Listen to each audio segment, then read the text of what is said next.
Righty, kia ora koutou. I will ask you all to be upstanding, and I'm going to invite Reverend Alan to come up and lead us in prayer. Welcome, Alan. Chris, can you just put that mic on for Alan? Or yeah. Red from green, that's got to be good. You may be seated, or is it practice your worship to stand? To stand? Great, you'll be sitting long enough. Your worship, the Mayor, councillors, council staff, guests, friends, good morning. Alan Cummins is my name.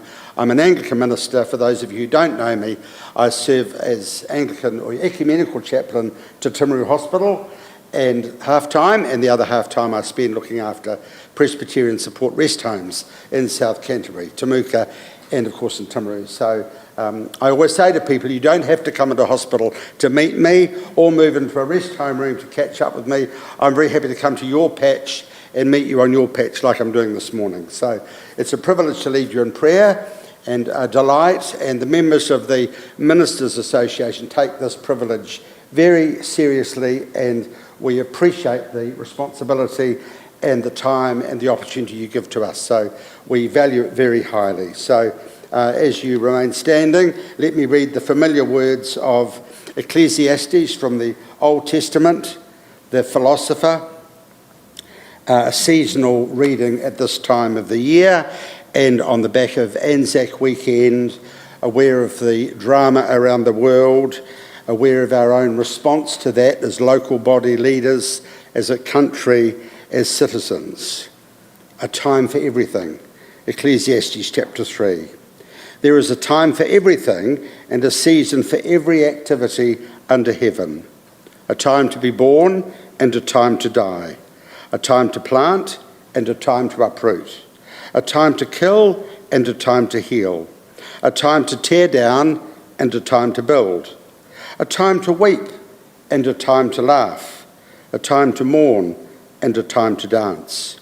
A time to scatter stones and a time to gather them. A time to embrace and a time to refrain. A time to search and a time to give up. A time to keep and a time to throw away.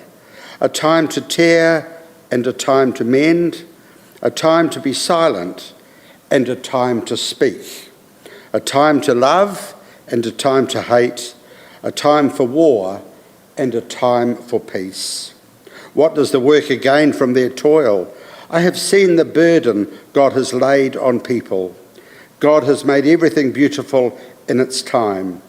God has also set eternity in the hearts of people, yet they cannot fathom what God has done from beginning to end. I know that there is nothing better for people than to be happy and to do good while they live, that everyone may eat and drink and find satisfaction in all their toil, for this is the gift of God. I know that everything God does will endure forever.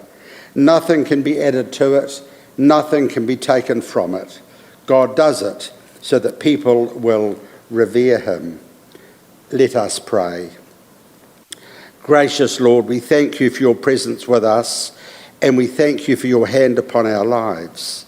We thank you that you are the good shepherd who walks beside us, leading us, providing for us, watching over us.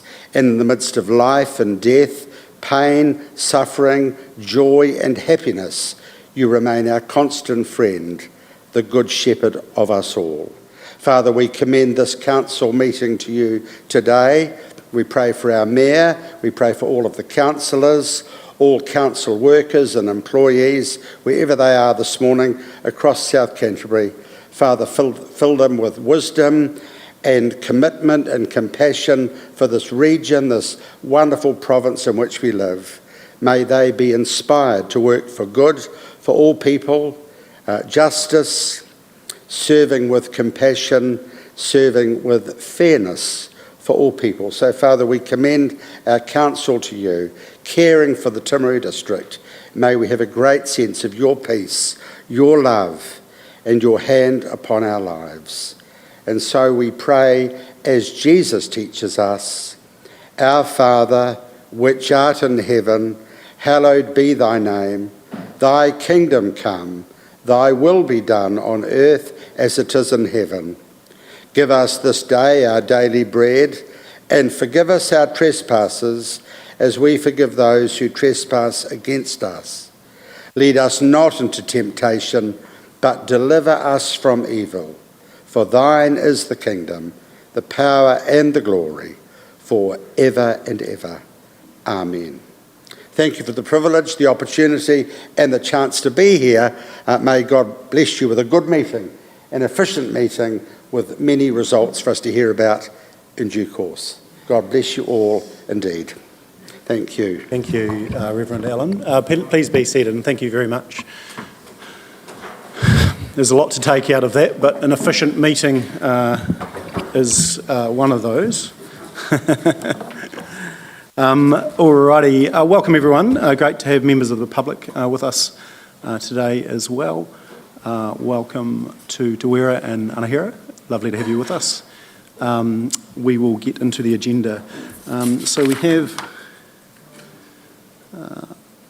apologies from Nicola Nemo from Temuka Community Board, Amy Lee Trainer from the Pleasant Point Community Board, and we may have someone in attendance from Geraldine. So we'll just work through that at the time. I don't think we don't need to move that, do we? Cool. So we go straight into public forum. So I think we'll do it in themes. I think it's generally around the airport. So I've got Ian, David, Bruce, Jeremy. Are you talking on the airport? Yep, perfect. So really whoever wants to lead off. Ian, did you want to kick in? Welcome. If you want to come up in a group, just use whatever seats are there. We can grab others if required.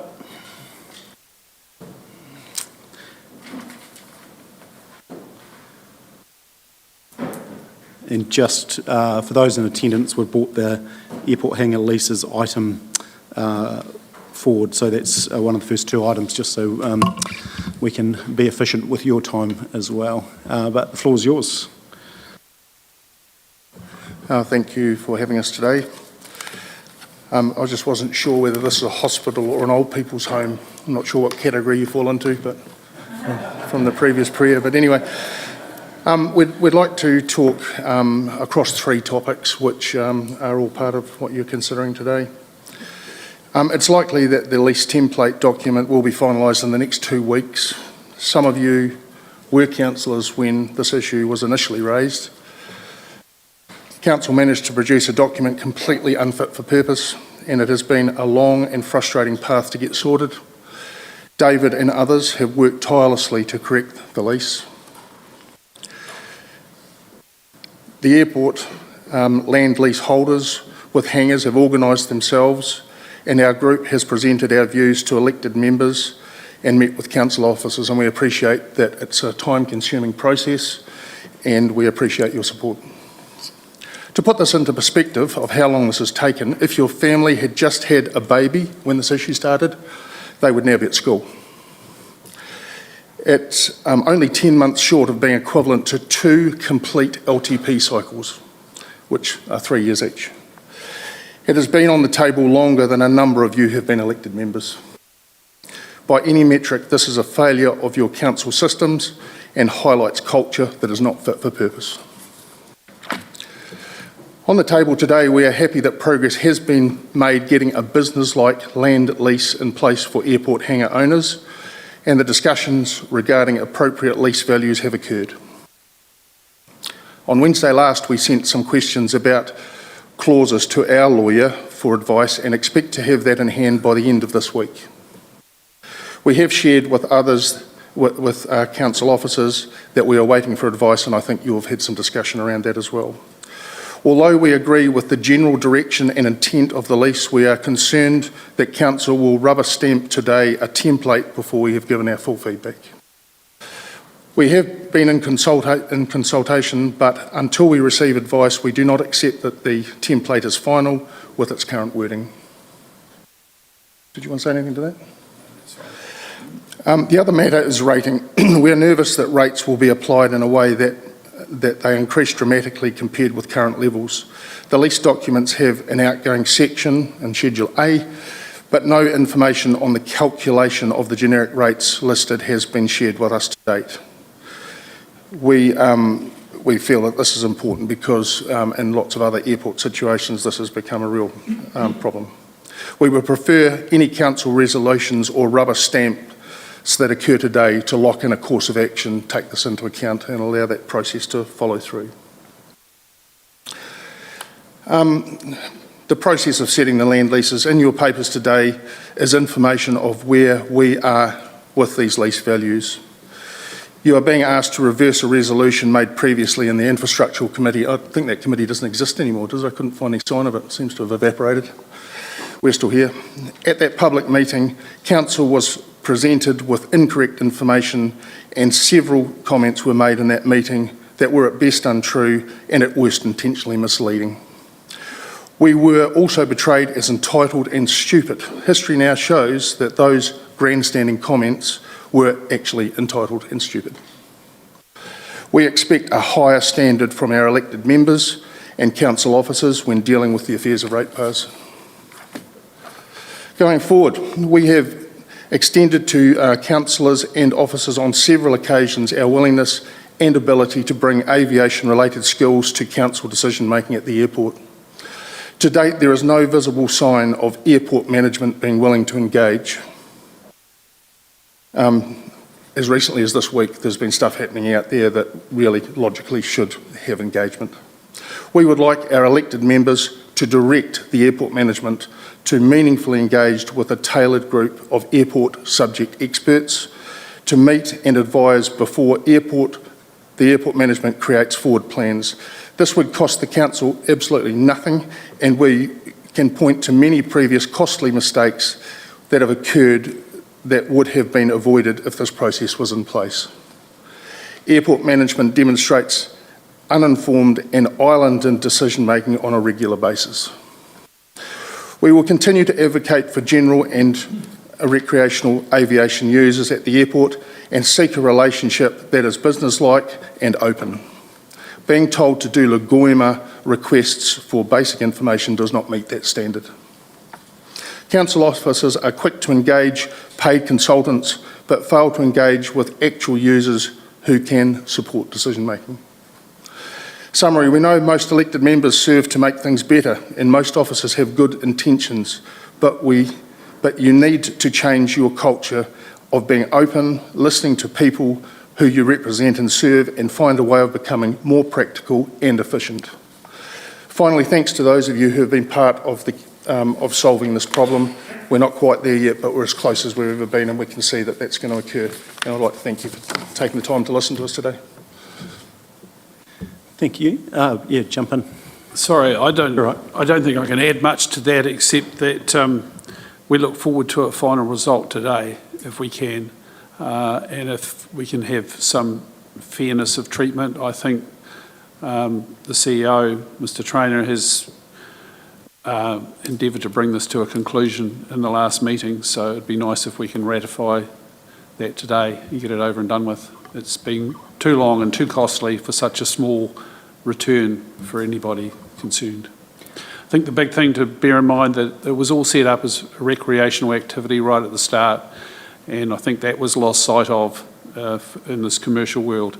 And when it comes to the rate setting, which we do have some questions over, which we'll address with the CEO, we want to make sure that we're not being charged for industrial rates, which is currently the case in some instances that we know of. So that's all I have to say about that, but we look forward to a final result. Thanks. Cool, thank you. Team will go, just stay there, we'll just see if there's any questions from members. No, that's well covered, and we're pretty keen to see this put to bed, so to speak, as well. And we'll acknowledge that it's taken, it's horrendous that it's taken this long, so acknowledge your perseverance through this process. We will, thank you very much, and so hang around, we'll be talking about that on the second item on the agenda, so won't be too far away. Great, thank you. Alrighty, who want to go next? No, go for it. Jeremy, welcome.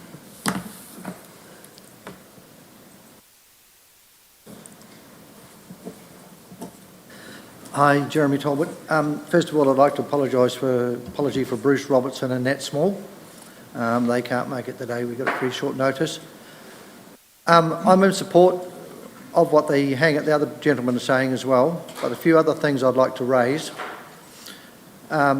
First of all, in every lease document that was put to council by a hangar owners group and the council ones and another new independent one, the opening paragraphs have statement that most leases are based on a return of 5 to 6% of current market value of the asset being leased.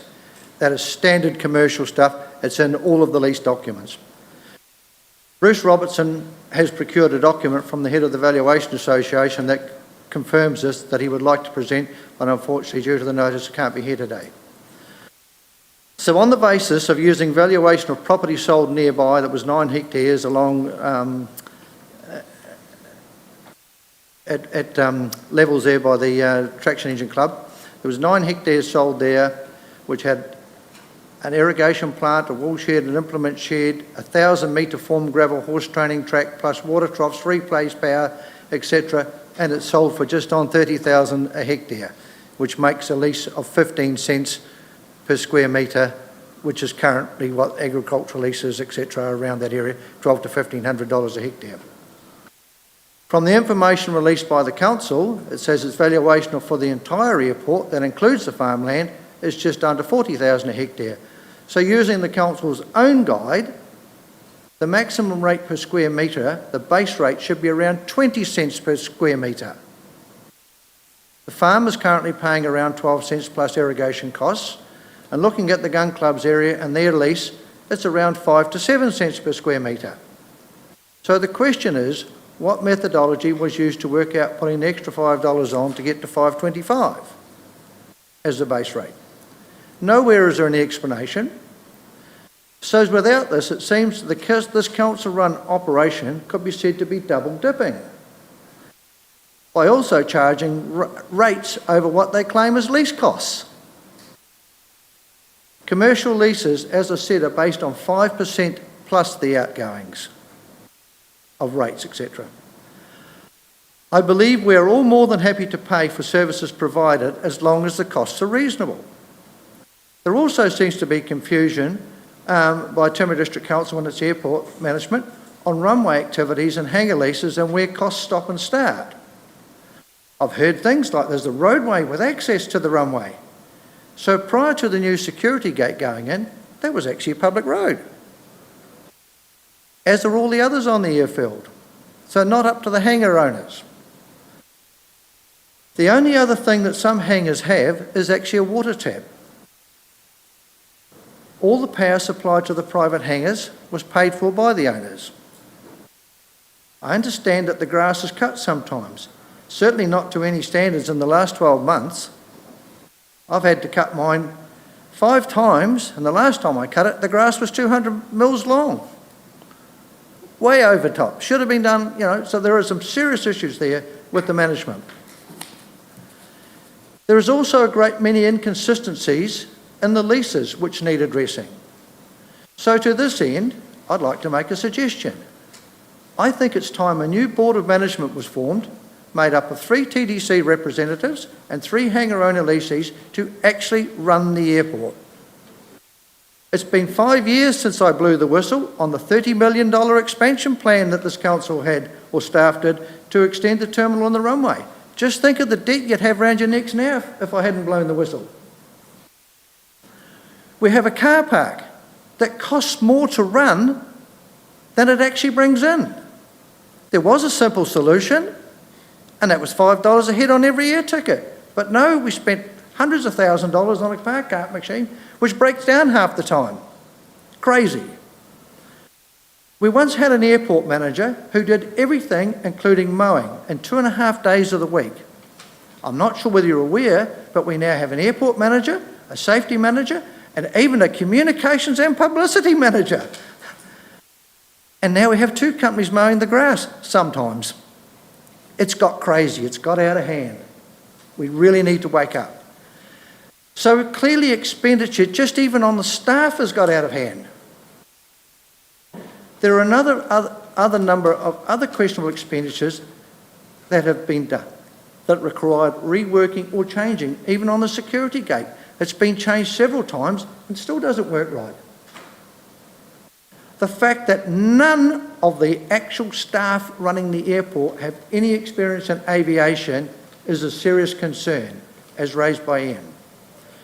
The recent economic study by the economist Shamabel Markov suggests that Timaru can no longer even support scheduled flights. Should be sending alarm bells off in all of your heads. This is why I would now like to once again suggest that before any other decisions are made, that the management board be established and leave it to them to sort it all out, the leases, everything, but within a specified time frame.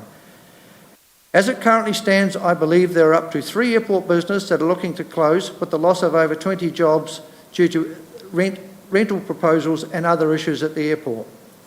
I challenge this council to actually listen for a change, and let's get this right and not have a repeat of the toilets and art gallery and other fiascos we've had around this town when it's been run by staff. Thank you.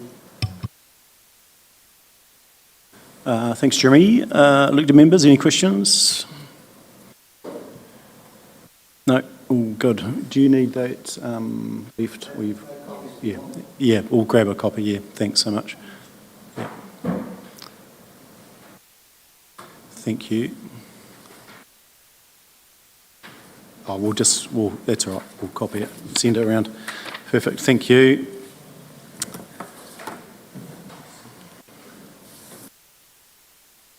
Any further for public forum? No, that's cool. Okay. We'll now go to urgent business. Urgent business. No, minor nature, nothing that I'm aware of. Might just note these letters here. So we've had a couple of emails. One just come in late this morning, a letter, and it's been sent to your emails. We'll just note, effectively it's around car parking at Fraser Park over drives and some other stuff. And they wanted it noted at the council meeting. So we'll just receive that correspondence.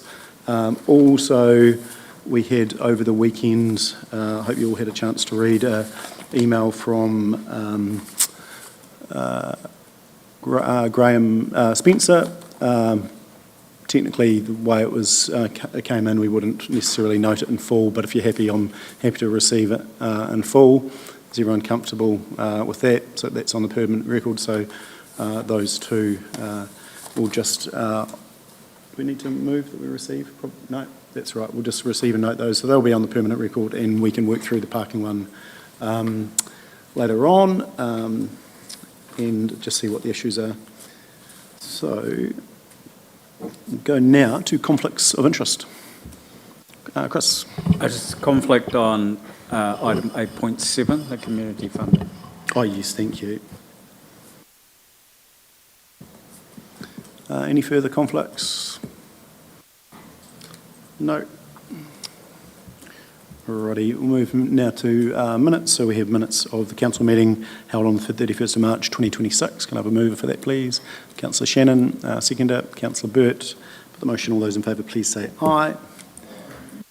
We now move to the first report, which is, just get caught up, 8.1, and we are gifting of the name to the museum. So welcome, Paul, and please, Tuera and Anahira, come up and speak to us.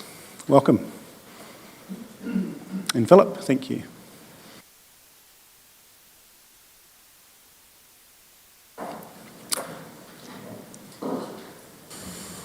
Thanks, Paul. Many thanks through you, Your Worship. This report brings to you a gift from Te Runanga o Arawhanua of a Te Reo name to sit alongside the name South Canterbury Museum on our new facility that's rising out of the ground across the road. We'll take the report as read, but I'd just like to hand over to Wera and just thank Arawhanua for being so constructive and positive in this bringing this to you. It's been quite a positive exercise and good to work with the team. But I'll hand over to Tuera and Anahira now.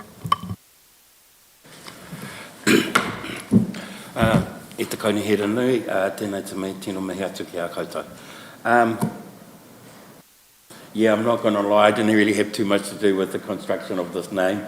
And I do apologise for that, because normally I would like to be right involved, especially when it comes to naming something to do with our town and our area here. However, the people that I did ask to do this are members of my runanga, and they are people that I go to when I need their expertise on things to do with te reo, with the Māori language, especially with our dialect.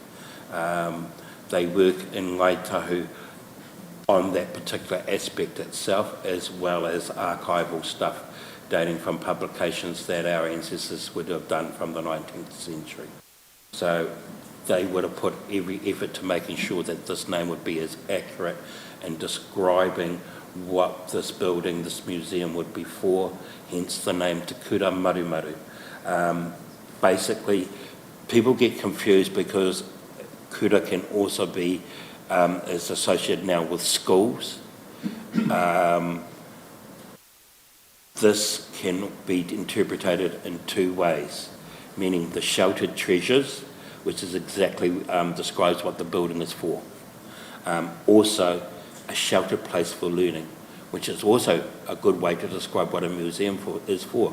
It holds taonga, it holds treasures from our early settler period, from our early Ngāi Tahu whānui period, that are there to teach people that come in to have a look at them. Teaches us about our past, our whole past. And I feel that that name is more than appropriate to describe what the museum here in South Canterbury is going to be for. It's going to be a place that shelters treasures from all of our past, but it's also going to be a place that hopefully will trigger discussion on what was going on in the past when these taonga were being used by our early settlers, by my ancestors, and by all of our people in the last few decades as well. Kia ora. Thank you, Tuera. Questions for Tuera or Mr. Cooper? Yeah, Councillor Shannon, thank you. Kia ora, welcome along. Lovely to see you here. Good to see you. I just had questions, clarification around the name. I love the meaning and its relevance to what we're looking at here. But when we break it down to Te Kura Marumaru, help me understand the difference between, say, Te Kura Maru or the Marumaru.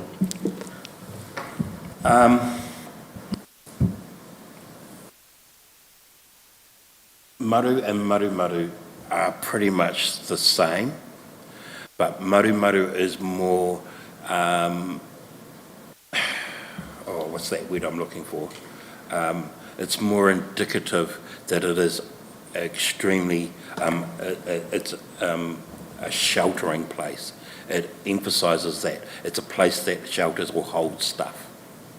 I hope that's yeah. Whereas maru can be like your shadow from the sun covering a piece of ground, or you're sheltering using the shadow from trees from the sunlight, that kind of thing.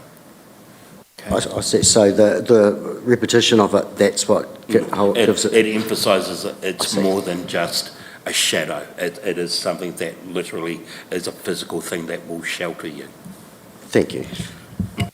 Thanks, Councillor Shannon. Councillor Jackson. Thank you, Your Worship. Firstly, look, I'm really supportive of the name, and I like the way it rolls off the tongue, which is fabulous. And thank you for the time that the Te Orunanga or Arawhenua have put into actually coming up with that name. Really do appreciate it. Just got a question for you, Mr. Cooper. So how's that bilingual name going to be introduced to the public, and what is the time frame going to be for that?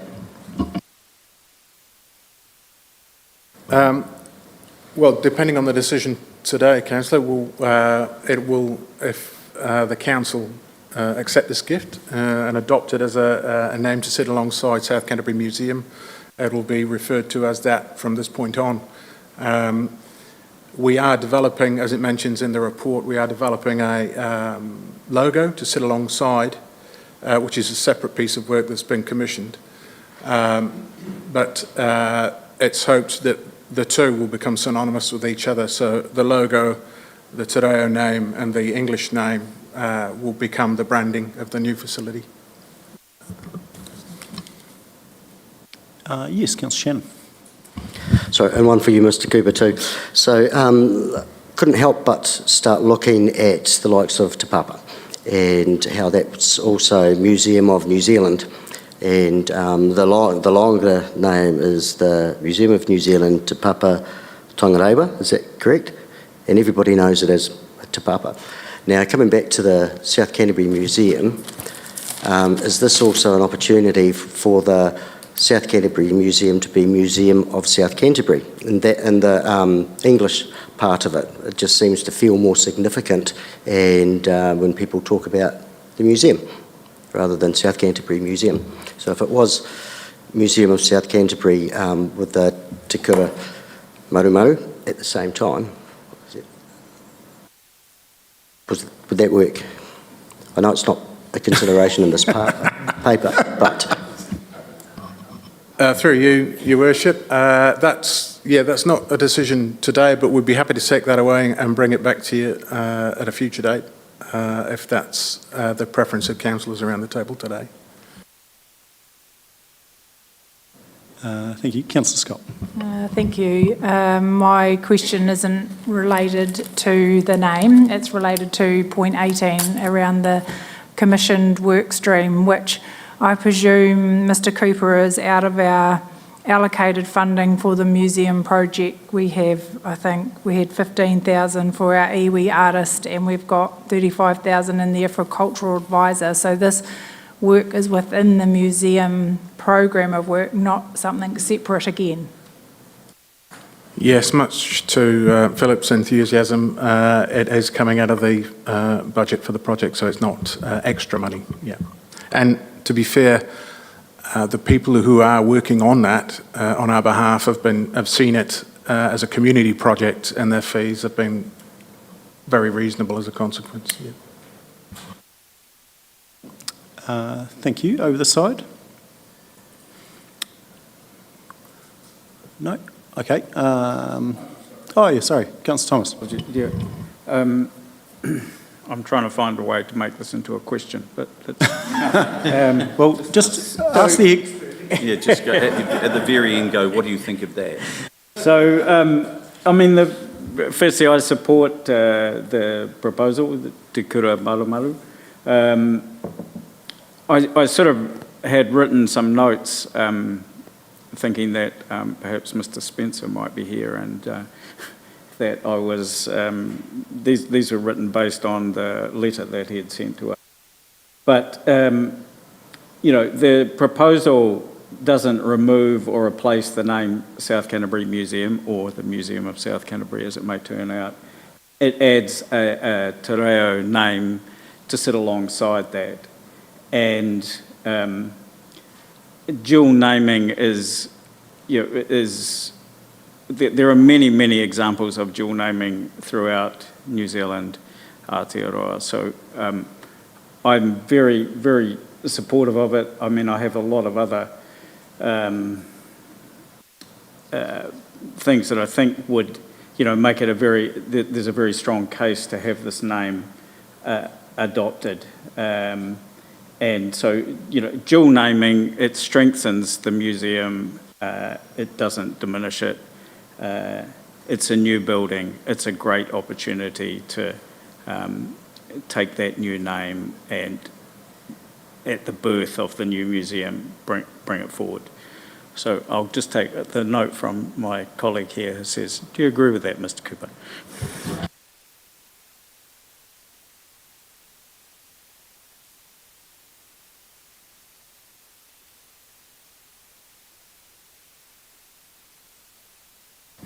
Did you want to... No, that's all right. I agree with that, Your Worship. No, I think we can move to the recommendation. I am just going to peel the scab off, and I was a bit disgusted with some members of our community last week in regard to racist. I can only call it racist. They can cover it with whatever you want to, but racist comments. Those were the 1980s when I grew up, and to be a community like that now absolutely disgusts me, especially receiving emails as we did over Anzac Day, when we're talking about unity and coming together. I just think there's no place, and no one should be on the receiving end of that. So I am very, very happy to move this name.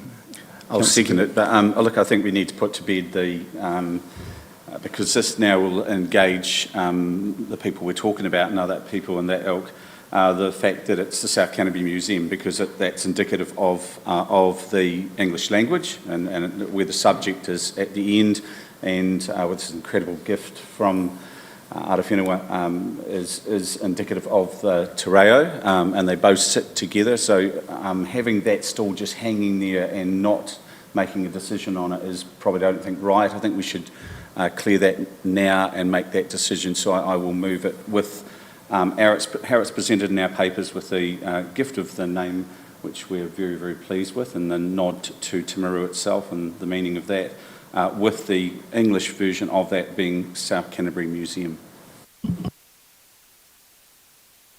Councillor Wilson.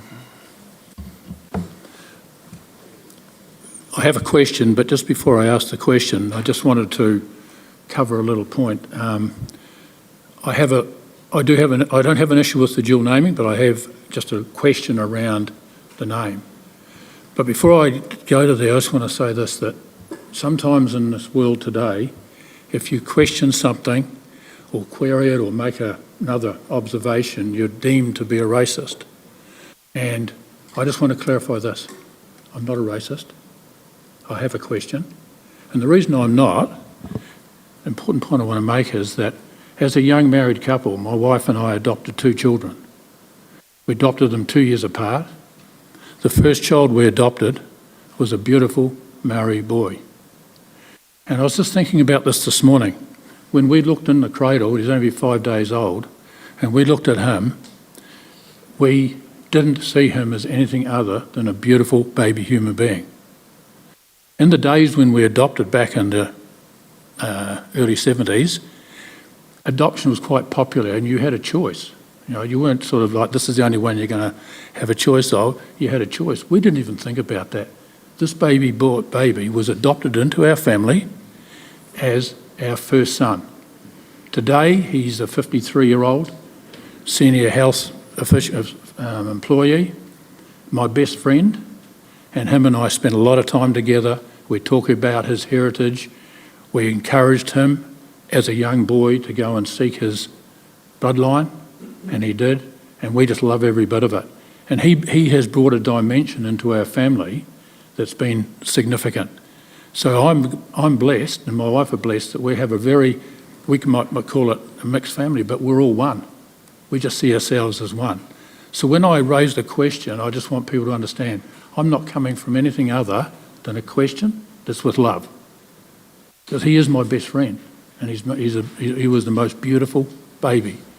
Okay, so I just want to put that background to it, because as I said before, I've done this before where you raise a question on an issue like this and you're called something that's I'm not.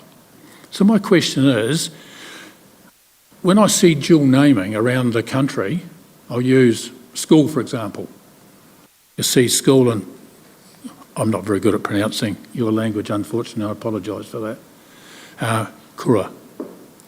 I just went to the gents before, and the rubbish bin there's got rubbish and the equivalent of Maori name for rubbish, which I think is totally appropriate. That means it's a name that reflects the English version, so there's no confusion. So my question when I looked at this was, why have we not gone for South Canterbury Museum and the Maori word for museum? I did look it up this morning, and I've got it here, but I'm not going to pronounce it. I just couldn't quite get, I like that, that means the same thing. And if you look at the wording the wording, hang on, I've got it here. The Maori word for museum is whare taonga, which translates literally to treasure house or house of treasures. And it's place for treasure, prized possessions and cultural artefact. So that's the definition, which is akin to museum as I understand it from the English language. So in summary, what I'm asking is why couldn't we use what is used often in double and using the dual language on other buildings and signage that we didn't use that name, okay, which still gives you the dual name. Great. Good question. Thanks, Te Wera. I can answer that question. And I'm so sorry that you have to feel like you have to put a caveat before you actually ask that question. It's actually a very good question. It's a question that I asked my team. Why aren't we using whare taonga? The answer, believe it or not, Te Kura Maru Maru is probably a lot easier for the general public to say rather than whare taonga. Only because it sounds similar to Te Maru. And so that's why we didn't use whare taonga for the name for the museum. Personally, I'm okay with either. I do like Te Kura Maru Maru because it gives it a certain individuality for here. But I do understand why you are asking the question and why we didn't use Te Whare Taonga. As I understand it, probably it was a lot easier to pronounce because of the way the last vowels are in the words, Te Kura and Maru Maru, as in Te Maru. So it was based on that, and also as a different way of saying Te Whare Taonga. I hope that answered your question. That's right. Yes, it does. I get that, and I was quite touched when you said that you consider both, and it wasn't like that was what I raised wasn't sort of like that, and I respect you for that. You know, I even took the liberty this morning to write it up as I saw it, and because it's just I just think it's so important, and it's consistent with so many other dual namings. And but I thank you for your explanation on that, but I'll just leave it at that. And on that, because Maru Maru represents place of shelter, so Timaru, whereas Whare Taonga would then need to reference Timaru, and then it would be longer again, would it not, if it was Te Tihi o Maru? Would it, because it wouldn't just be Whare Taonga anyway, wouldn't it? Because that's only saying museum, is that correct? Or House of Treasure, yeah. So then, I think it's important that you do acknowledge that we want something that, you know, people are comfortable to learn and say, and I think that's positive. And then you get a longer name, and then that can come with its own challenges. Philip, did you have a comment?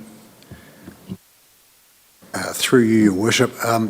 One thing I would just point out, it is interesting, the use of the term Whare Taonga, which has been used in a number of instances around New Zealand with museums, but also equally, many museums, well, not that there are many, but a number of museums developing a name which reflects their locality. So I think of in New Plymouth, the museum is on a hill called Puki Ariki, the Hill of Chiefs, and that is the name of the museum.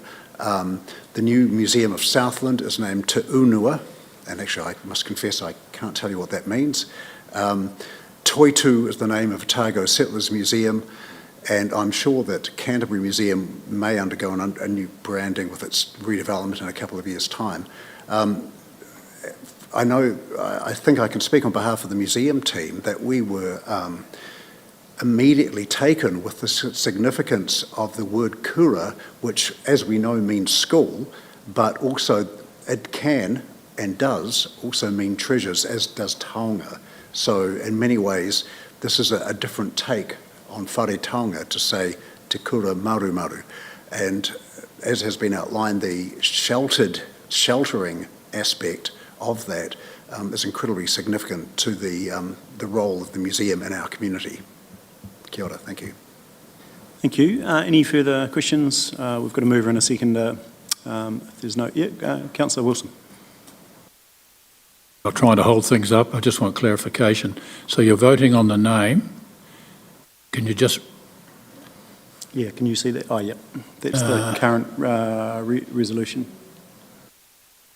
And what it says used alongside, so can you just please explain which is first, which is it?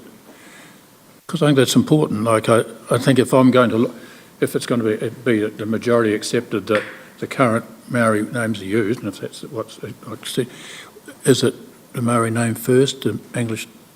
Is it which way around? Because I want to know that before I vote. Great, Mr. Cooper. Through you, Your Worship. It's my understanding there's a certain generosity afforded us by Arawhanua in giving us a name that the whole community can pronounce and remember with ease. Culturally speaking, Te Reo would go first. Some government departments have it first, others don't. So there is a choice there to be had. And I think it's a matter for council to discuss. But I'd also like, I wouldn't mind if, Te Wera, would you like to comment on this? If you have a preference? Not going to lie, always my preference would be to have the Māori name first. However, if we give a gift, we don't say how that gift is to be used or where it's to be placed.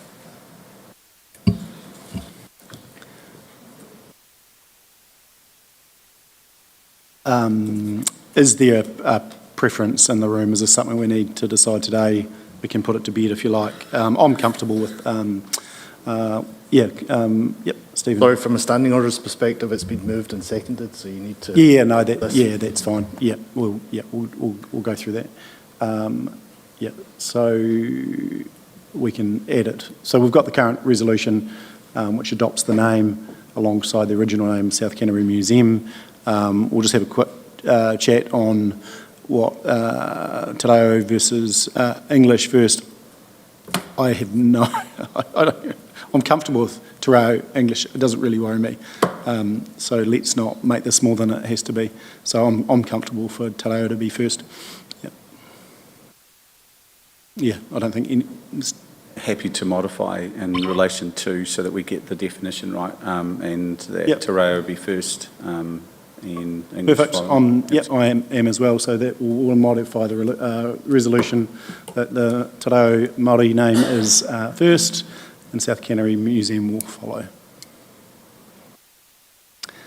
So that's the resolution. I will now put the resolution. All those in favour, please say aye. Against? Against? Yeah. Would you like that noted? Yep, for the record, Councillor Wilson against. As I've just said before, I'm not against the name at all. It's not. My reasoning is you've agreed to have it, the Maori words first, and that's I would have it the other way. That's just mine. That's the reason I did it. Nothing, and that's your right to do with these good people that are here. And that's your preference. That's all. That is carried. Thank you so much. I really appreciate that, and thank you for the ongoing relationship. And unfortunately, that was harder than it needed to be. Appreciate that your time.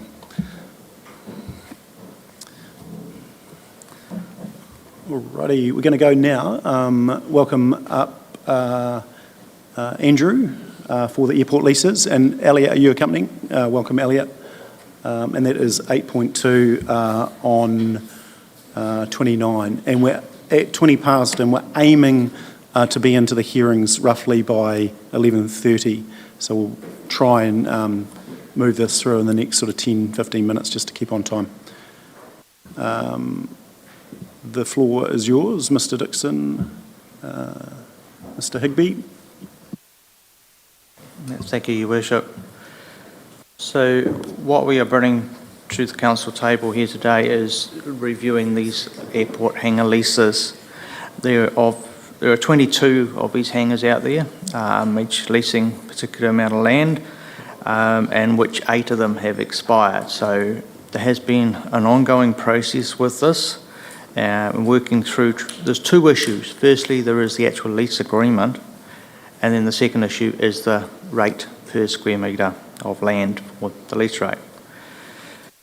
With the lease rate, we have worked with various valuers on this, and so Council obtained a valuation a while ago now from an independent valuer, local valuer, who valued the site at $15 a square metre.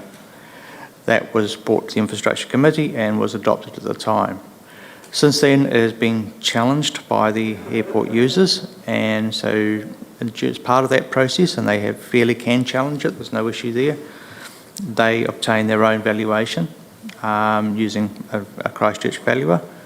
It was valued on a slightly different way, and it was valued on as a private hangar on a piece of land. So that came in at the $5.25 per square metre plus excluding GST, and also excluded outgoings. So as part of the negotiations, we then went back to our valuer to say, right, give us a valuation based on the same methodology as the airport user group, and it came in at $6, so we're very close.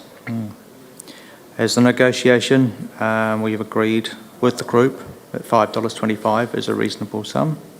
It excludes GST and excludes the outgoings.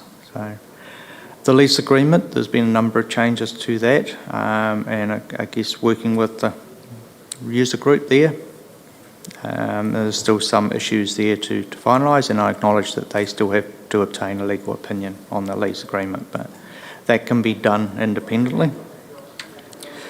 So yeah, I just have to acknowledge our legal services manager and the assistants in writing this report, definitely, and wonder if there's anything you want to add. Thank you, Mr. Dixon. Just in respect of addressing the airport user group's intention to obtain some legal advice further down the track after this meeting, the resolutions in front of you were obviously drafted on the basis of getting this sorted today, and I've got some suggested amendments just to accommodate any future changes within the scope that you wish to set today to accommodate the airport user group's legal advice, and so I can address you on that when's appropriate. Okay, perfect. No, that's cool. Everyone's sort of comfortable with that direction. We can tidy that up at the end so the airport users have their opportunity, and then we can just delegate to the Chief Executive to work that through. We'll go to questions. Councillor Puddington, thank you. Yes, sorry, I've got quite a few. Just 1.2, I'm just concerned that we would renew for a total of 25 years. With changes in local government and lots of things happening, I would have thought 15 years would be more than enough. I acknowledge the users and what's there. Rent review every 5 years, CPI adjustment on alternate years. I've had clarification that means annually.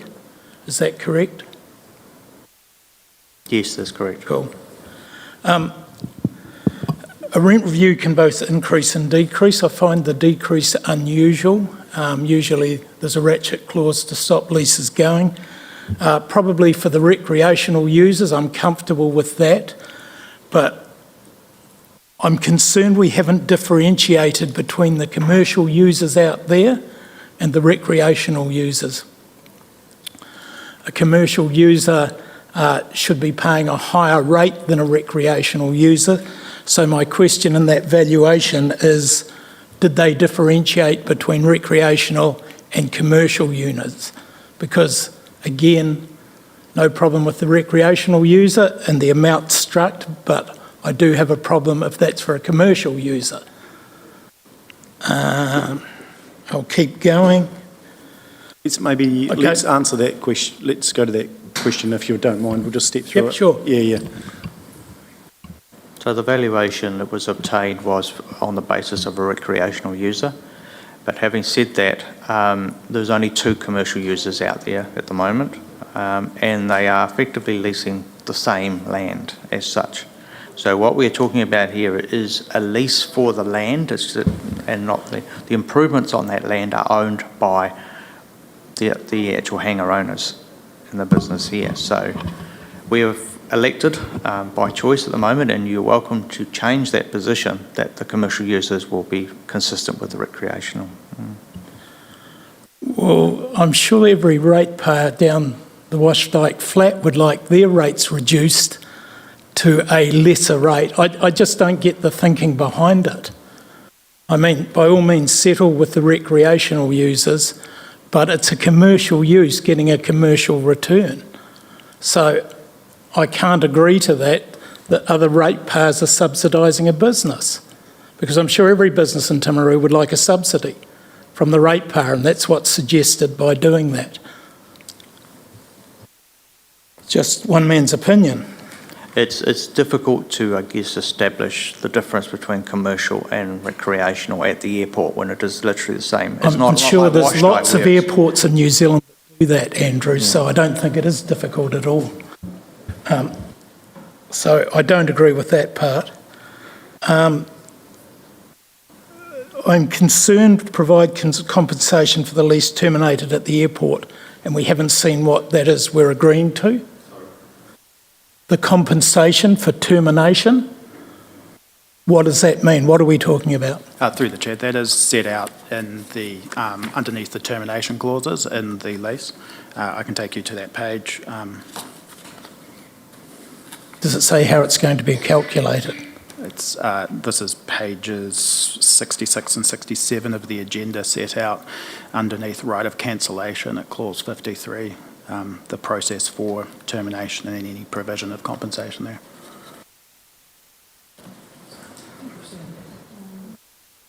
Does it give a formula? Sorry, I may have missed that. I understand how a termination works. I think that the termination is trying to be permissive of either the leasee terminating, and obviously it's either for them to sell the hangar or to remove it, whereas if we decide we need to put something on the land that they are occupying, then we would be terminating it, and therefore the clauses go out to assist them to relocate their hangar to another part of that the airport, because obviously we've decided for some reason we need that particular piece of land, and that will be negotiated with that particular lessee. Okay.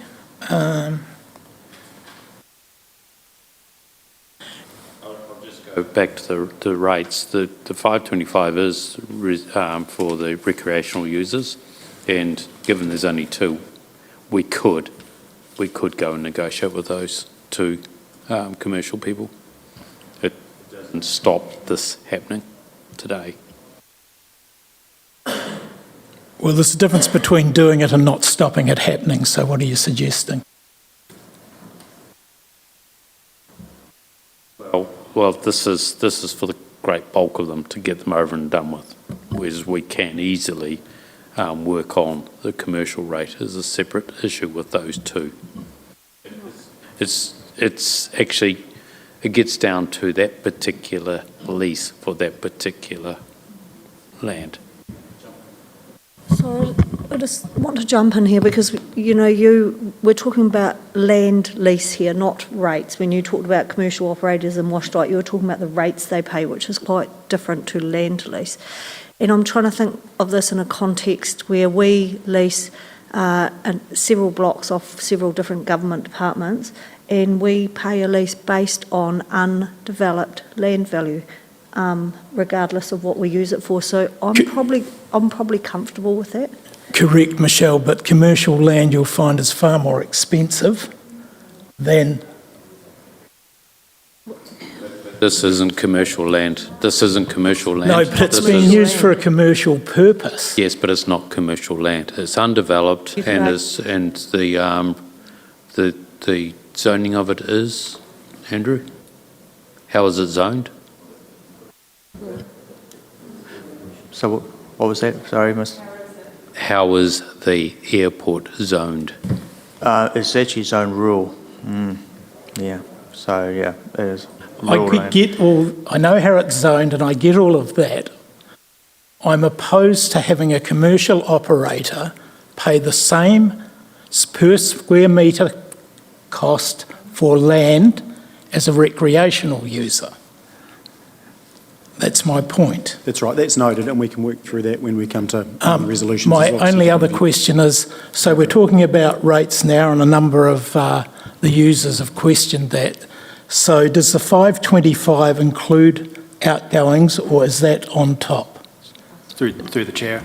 Outgoings on top. Outgoings on top, and they're itemised, and I'll just go to what the public forum questions were around. So the proposal is that outgoings are separately itemised. This would include rates. The reason we don't put the figure in there is because they're calculated potentially annually. Just to go back to what they raised in public forum, but will you actually put the calculation in there though? Because that's not in the lease, is it? And I think that's what they're asking for. I get not putting the amount, but we should be able to specify how they're going to be calculated.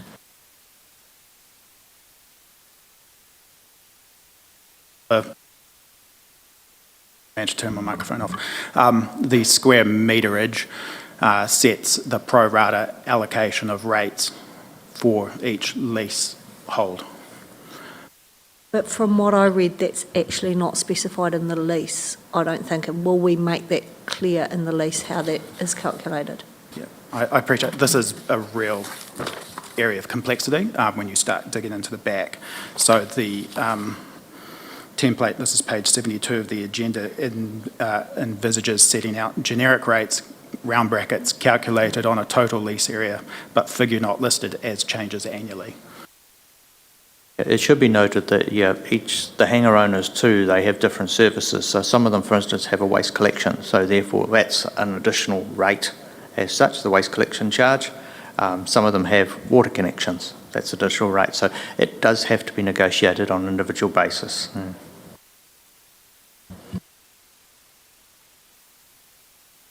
What I heard in the public forum is that Schedule A hasn't got any detail in it, and that's the lacking area that needs to be looked at before anyone will.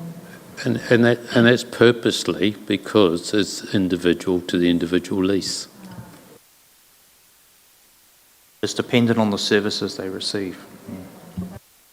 What you're saying is that will be added into the Schedule A once for each individual person, yes. To the extent it is possible to set it in there without binding the future setting of rates, so the outgoings for the council at the airport changes depending on how rates are set, and then that flows through into a proportionate allocation to each of the leasehold based on their square meterage.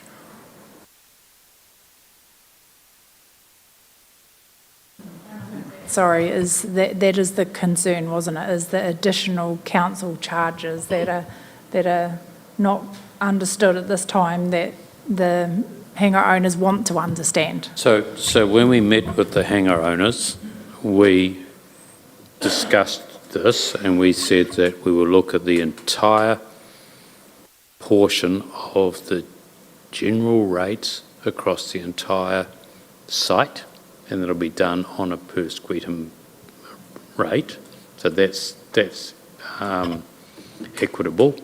Then each each lessee can decide what other functions they want from council, whether it's refuge or water or whatever.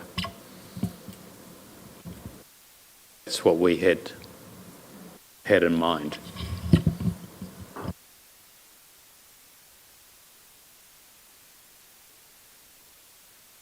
Alrighty, further questions? Councillor Wilson, are you? Yep. Probably not a direct question, that's why I hesitated. I just want to say, listen, this is a new subject to myself, isn't it? But listening to the conversation, I'm thinking the suggestion made by the group earlier that are, like, I'm not sure it's a working party or what, but 3 from the council and 3 from the users get together and get this sorted, because, you know, all I've heard since I've been here is this has been going on and on and on. So, and we could go on and on and on with the detail, but let's get this sorted. Let these people get on with their lives and let us get on to another subject. So I just thought that working group was a good solution. But I think we're probably there, we're pretty much there with what's been going on. However, I think once these are tidied up, the question of management of the airport and some of those issues still needs to be addressed, and I've committed previously that we would have that conversation. So I think they're 2 separate ones, but for us to now get involved, I think you're just going to put things on pause again. So we're nearly there with Elliot and Nigel and Andrew sorting this out, subject to what comes back from the airport users group. Yeah. So is there further questions? Otherwise we'll look head towards resolutions to tidy this up. Elliot, I just wanted to talk about section, I've got my notes, 8, market rent review. I thought, now my computer's not going to work, just around, I thought it was a little bit confusing too around how a valuation is agreed to and how that is binding. So the understanding is the agreement has to be reached mutually after the valuations are presented. And if it can't be agreed, then only then does it go to an umpire, hadn't seen that word before, for a final fixed rate price decision. But this would almost suggest that the umpire comes in straight away. Don't we get 2 valuations, try and work it out together, become a mutual agreement, and if that at that stage cannot be agreed to, then an umpire would come in then. But this would almost suggest that a valuation is binding or an umpire is used straight away, which would defeat the purpose. Do you think that's not a bit confusing? Through the chair. You wrote it. Well, I'm a lay person reading it. I perhaps may not have drafted this market rent review clause. I wasn't involved with the lease when it went to the infrastructure committee. I think this is an area of it does say that. Gives them 10 days to come to an agreement, and after that 10 days you then appoint an umpire. I don't think it starts like that, but anyway. I think that's an area that needs to be worked through, doesn't it, with the group? I think clause 8.2. I think there's concerns over that. 8.2 requires the leasee to raise a dispute before you get to the umpire, which would be logical, and I think what you suggest would be logical. And look, I mean, if the users have concerns over some of these, they will raise them through that process. So, yeah. Further questions? Brilliant, thank you. We'll, if you have a look at those recommendations as they, were those the ones that were edited? Sorry. Through the chair, just noting my comments at the start and the possibility of further negotiation being required.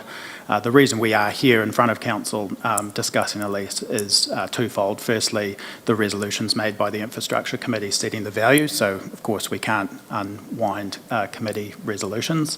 So we need this council to rescind that and set whatever rate that you wish, and then to enable the Chief Executive to continue negotiations with the AUG, I have some amendments to the resolutions to enable that, and I noted this in advice to you, to the elected members on Friday. And so these amendments would essentially identify that there's 13 disputed leases, set the value, the rate, and that's Resolution 3. Then Resolution 4 would be amended slightly to, rather than approve, to note the attached template lease.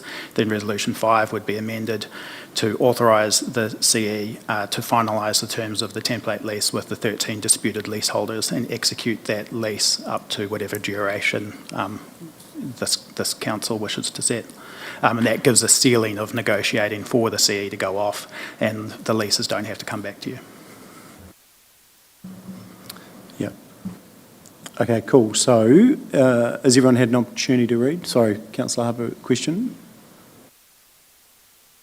Sorry, thank you. The 13 disputed leases, do they include the 2 supposed commercial?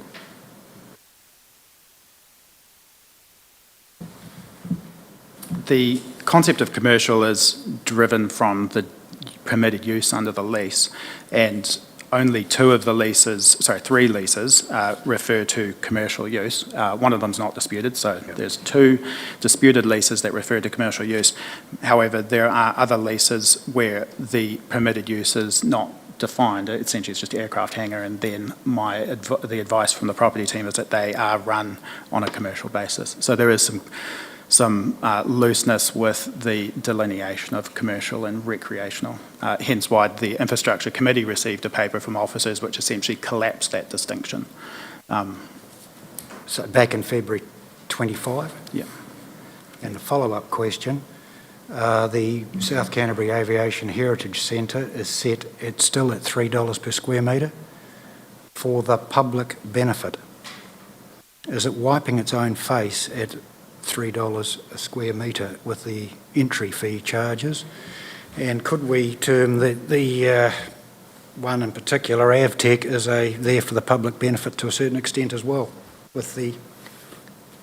The Infrastructure Committee passed 2 resolutions providing percentage reductions in the rental amount to reflect those concepts, and because those resolutions were passed on a percentage basis, they can continue to set the allocation of rental amount proportionate to whatever you set here. Percentage? Yeah, so do I have that paper? Well, you might have to explain that to me again. Okay, so to reflect those wider benefits, the Infrastructure Committee said let's set the rental at 50% or 20%, depending on which lease there was, and then those resolutions still stand, and therefore the 525, if that is set, the percentage reduction can then apply to that amount.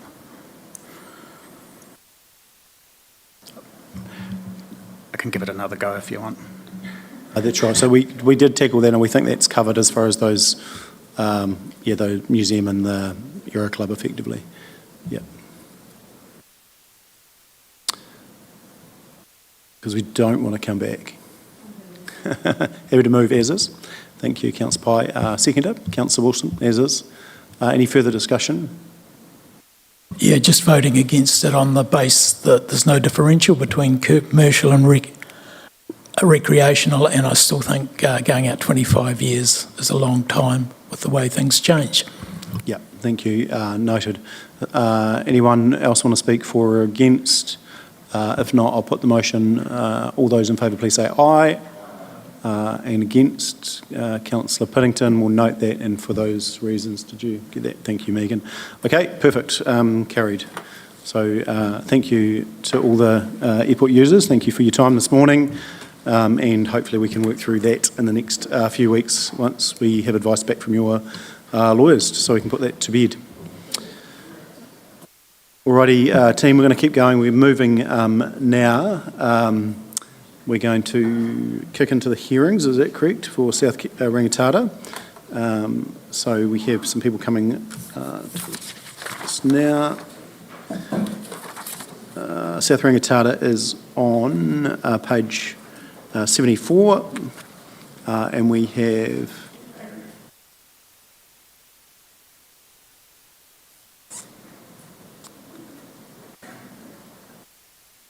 just wait for everyone to get a seat. Welcome, everyone. Cool, we'll kick in. Okay, so we'll just throw the rules out there. So we've got 3 groups speaking this morning. You've got that all in your submissions. And so the first, I'll welcome Simon Rooney and Jackie Manning. Welcome up to the front there. And you've got 10 minutes, and just leave any time in there to, if councillors may or may not have questions, but they've all read your submission, so floor's yours. Welcome.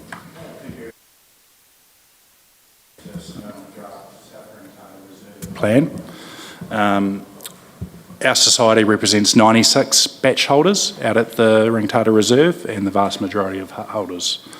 I would also like to take this opportunity just to make an apology for Matthew Hall, our long-serving secretary and also council liaison person for probably the last 2 to 3 decades as well. We feel the draft management plan avoids some planning strategies around more difficult aspects, and throughout the written submission we have made these points and these are aimed at highlighting where we believe the plan is deficient. I'd like to move through to present use, section 2.13. Present day use is different to what is explained by the council in the plan. Out of the 113 sites at the reserve, perhaps up to 35 are now permanent residents and growing without any plan or direction communicated from council. This is impacting on life at the reserve, particularly around resources such as drinking water that is supplied currently and waste removal as well. If it's okay, I'd like to just go through some of these, but if there's any questions, or we can answer it. Natural hazard mitigation. In recent years, there's been some inundation by the sea in low-lying areas around the reserve. An initiative of the hut holders and not the council was to use a local contractor to build up the sea wall at its weakest point. This work has been helpful in reducing inundation. However, we would expect the council to be part of and indeed promote a conversation around natural hazard mitigation. Any plan should deal with this as an important issue. Our hope is that the council would have a positive attitude towards flood protection and mitigation. And this also relates to the river mouth opening and positioning. This is a critical factor in preventing flooding at the reserve, and we would expect the plan to promote a path that would cover terms of reference for the opening of the river mouth and where costs would also lie. River mouth openings help mitigate the effects of artificial low river flows caused through abstraction from the river. Services. The policy in the plan is to provide for infrastructure services to meet the needs of the reserve users. For the council to better understand the needs of the users, there should be an adequate plan for communication. We look to the council, especially in the aspect of services, to appoint a council liaison person who has sufficient know-how and authority to pick up on some of the needs of the reserve and the users. Water source, drinking water supply. Our position regarding drinking water is to keep the current water tanks at the reserve and continue to supply water along with utilising the current bore. This will allow greater certainty and confidence for the health of all hut holders, and particularly of those who have young children, who are pregnant or have existing health issues. The lack of reporting on water testing provided to hut holders is also a matter that needs to be addressed. We would like the results of the water testing, which I believe is carried out weekly, to be emailed to us regularly from the council. This could just be each month, so we can pass that information on to hut holders. It has happened in the past, but we haven't seen any consistency with those water testing results. Tenure. The current position is all hut sites are leased, and unless there is good reason to cancel a lease, tenure should roll over for a further term. The current wording does not provide any level of certainty or the confidence needed to expend large sums in maintaining these properties. Before the annual rent is set, for the sake of transparency and fairness, the council should disclose its annual budget for the reserve and how costs are recovered. And we would expect to have some say in the costs that are incurred. Implementation of a reserve plan should include a brief annual operational work plan, which is disclosed to hut holders and other interested stakeholders. Our position and recommendation is the lease tenure moves to a 10-year lease with a 10-year right of renewal. 4.14, inappropriate users. We would suggest that a council appointee inspects the sites at the reserves at least twice a year, and solely at the council's prerogative, lessors who present a risk or are non-compliant in some way receive written notice to comply. Ongoing non-compliance could be seen as a reason to forfeit a lease. Our association will not act as policemen, but we may decide to point out to the council where they believe use is inappropriate. 4.22, fire. Many residents at the reserve see fire as the greatest risk to life and property. In implementing the fire policy, we would hope that the Timaru District Council continues to maintain signage prohibiting open fires. We are not sure of the policy regarding water hydrants, and it's our understanding most hydrants around the reserve have now been removed. What is needed is council support in promoting the use of our first response vehicle and an emergency response plan that includes an adequate permanent source of water. The fire at the reserve prior to Christmas highlighted some shortcomings that should be addressed in the fire response policy. Buildings and structures. We see the real threat that implementation of the policy on building will be an excuse to remove the ablution block and kitchen from the camping ground. There is a possibility of repurposing this building, and the possibility should be fully explored as part of this 10-year plan. Community funds were spent on the ablution block, which is seen as a permanent structure that can carry some community benefit. A very important one to me, being a dad of 3 young children, is the playgrounds.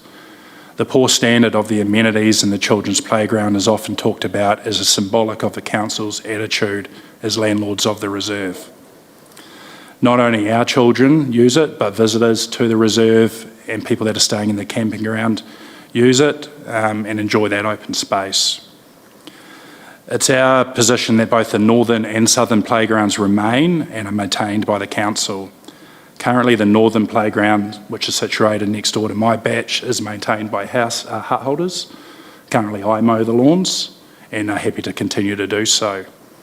The playground equipment, we would like to see this assessed for health and safety requirements and damaged equipment replaced. There should be a plan to update playground equipment to meet the needs of today. Some of the playground equipment dates back to the early 90s. Some of it is damaged and it hasn't been replaced.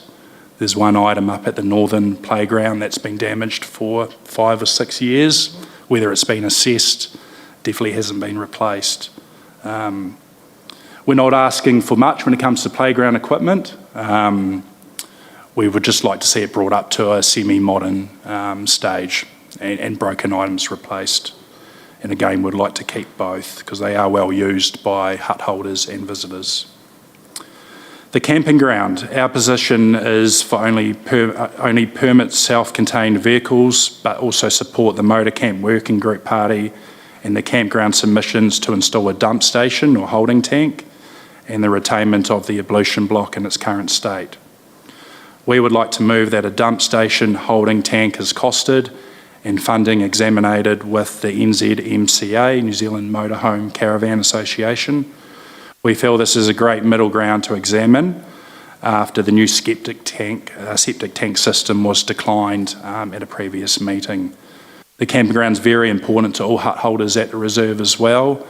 It adds to the enjoyment of hut holders. They contribute at our annual sports day every year, and we see it as a critical that a holding tank or dump station is definitely at least examined and costed to see if there's a way forward with funding possibilities out there on the table. So I might have gone through that a wee bit quick. There's a bit of information there. We've added a lot of photos to our submission to see the condition of the playgrounds as well. But if there's any questions for me or Jackie, we'd love to answer them. We'll try to. Stu. Awesome. Thanks, Simon. Really good submission. Councillor Piddington. Thanks, Simon.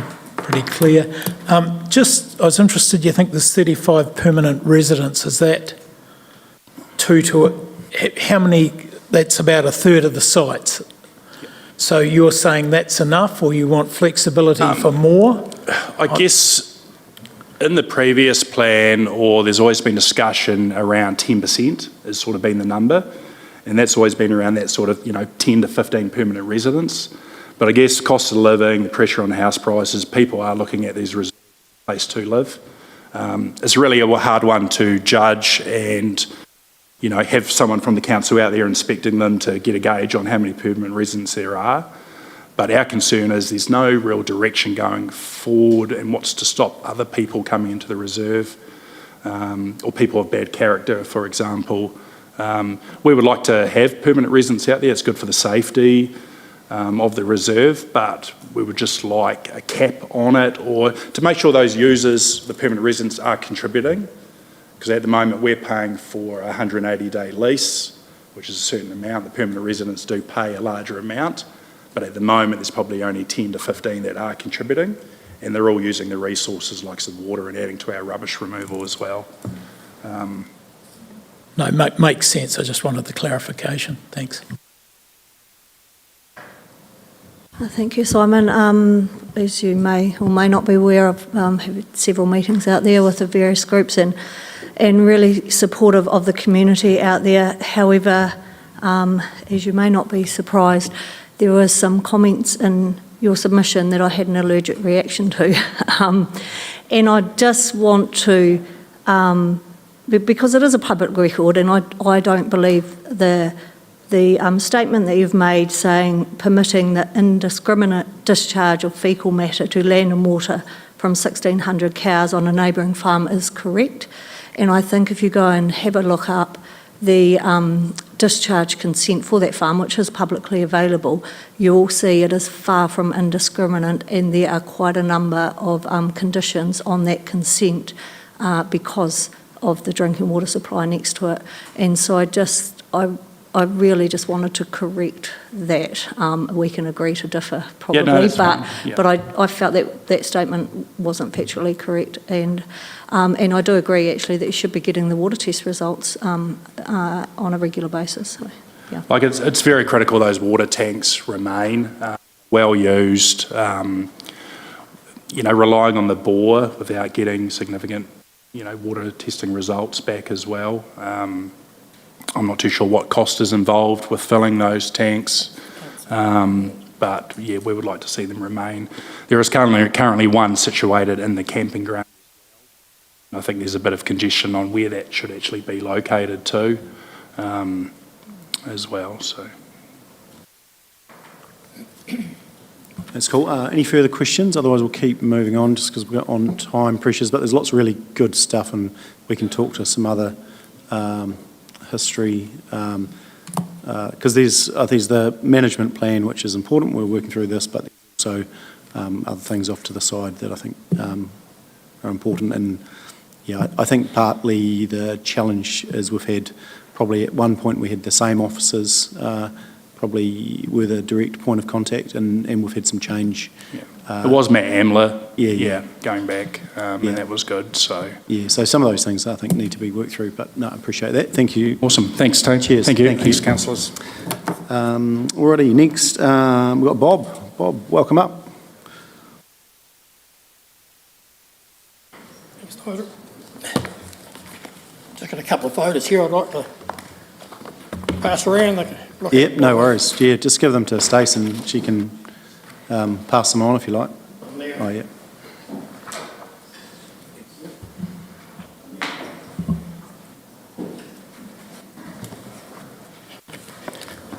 Okay, I apologise if I'm reading from notes, but... no, you're all good. Go for it, Bob. Yeah, just take your time. So, to the submission from the South Rangitata Camp Working Party.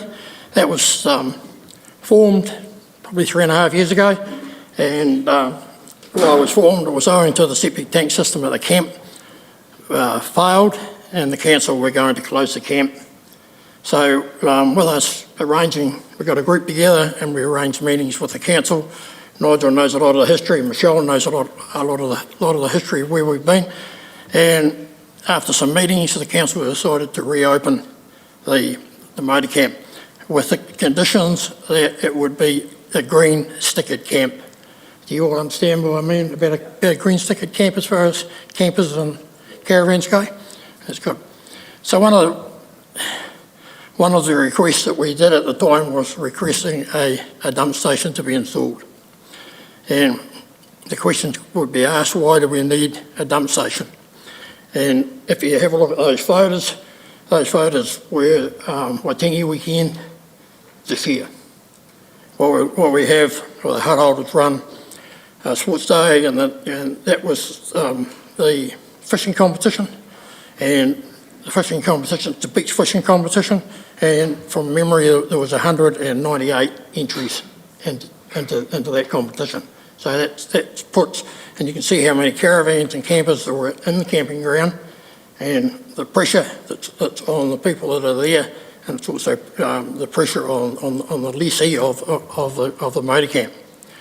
So why do we need a dump station? One is obviously conveniences as far as getting rid of the black water. The nearest dump station is at Temuka, which is a 54k, depending which road you take, around about a 54k round trip.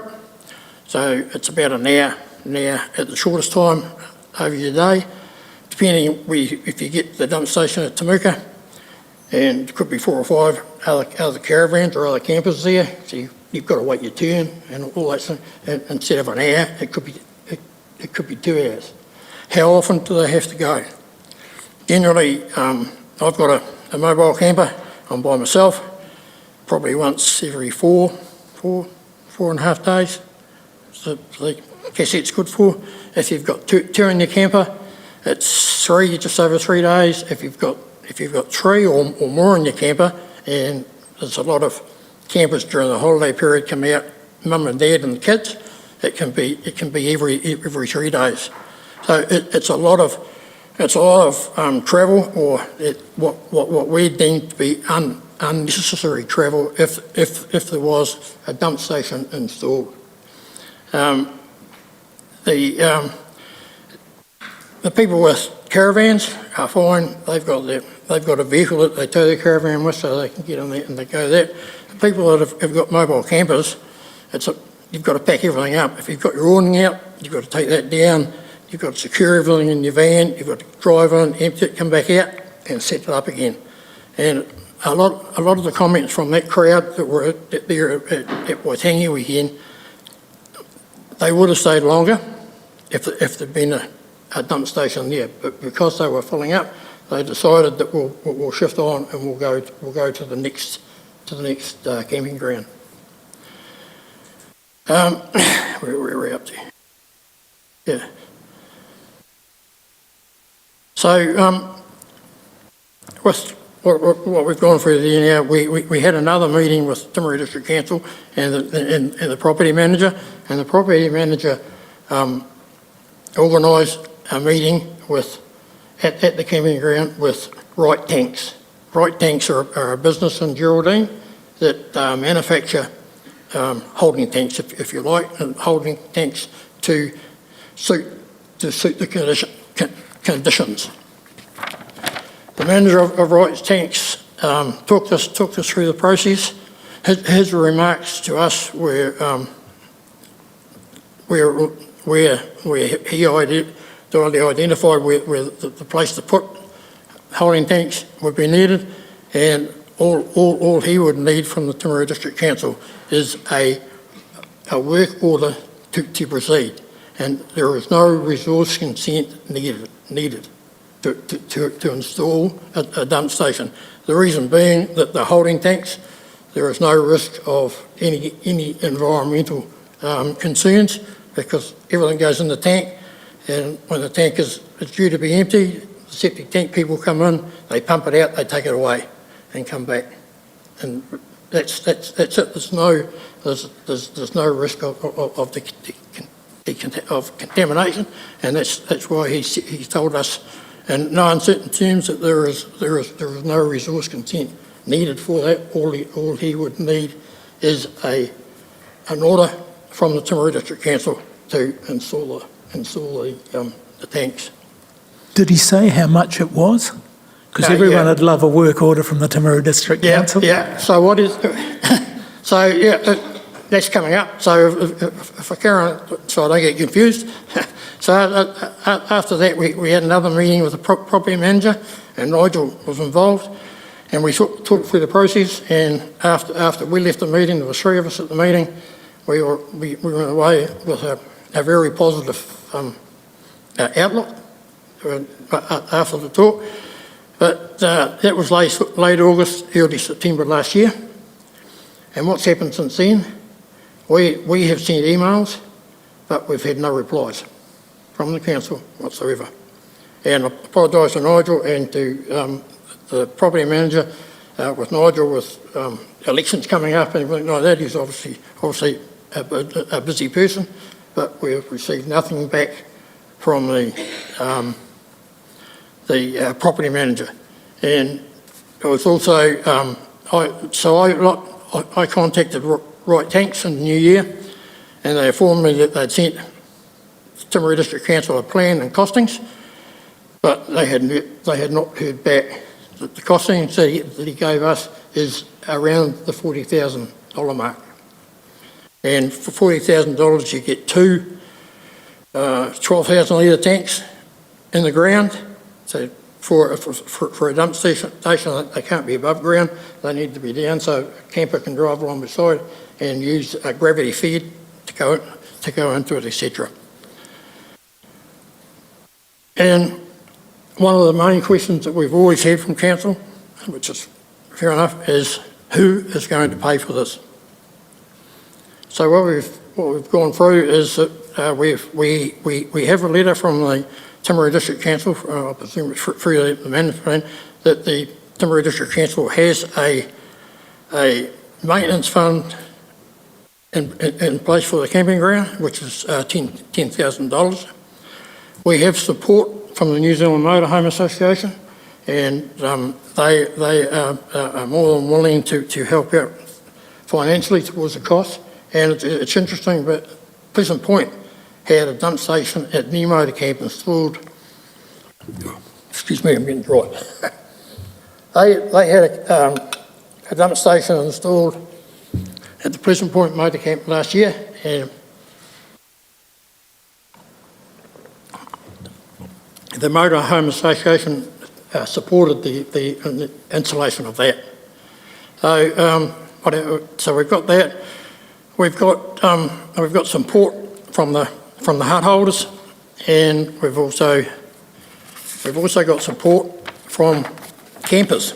There are a group of campers that go out there for the whitebait season, go home, and they come back out for the fishing season. Some of them can be there for three and a half months. That's a lot of running around, having to empty their cassette, where if there was a dump station, and so they would rather put the money that they spend travelling back and forward towards the cost, or assisting with the cost of installing the dump station. So yeah, that's where we're at. But it was really interesting. I was reading through all the submissions that have come in, and there's quite a few submissions that actually support the dump station. The submission from the New Zealand Motorhome Association is that there is a requirement under Section 23 of the Health Act, and alongside the Local Government Act 2002, that the council has a responsibility to provide toilets. And what the local government they've been in contact with local government, and local government have indicated to them that if there was a dump station installed, then that would cover the, instead of installing toilets, the dump station would cover that part of their requirement, because under the green stickered camp, all the campers and the camper vans are required to have their own toilets. So basically that's it. I'd just like to thank Michelle for the work that she's done. This has been going on for about probably 3.5 years now, and Nigel's been involved, I know that. And yeah, any questions? Yeah, I've got one on the costing, because I think that element of the dump station has effectively come down to a question of who pays. I think history showed that at one point in time we had 10,000 in a capital fund, and obviously the cost was over that. But do you have a view that the cost of the dump station should be borne by the user, i.e. the campground? Or, yeah. And, there's the likes of subsidy potentially through NZ Motor Caravan Association. I see that might be an opportunity that I didn't say is definitely. Or should there be cost be borne by all users? Yeah, my understanding, and talking to Faye, who's got the lease here at the camp, she is more than, once the dump station is installed, she is more than happy to take over the responsibility of managing the dump station, and part of the cost of emptying it would go against the motor camp, and she would set the fees accordingly to cover that. So once it's installed, there would be no cost to the council as such.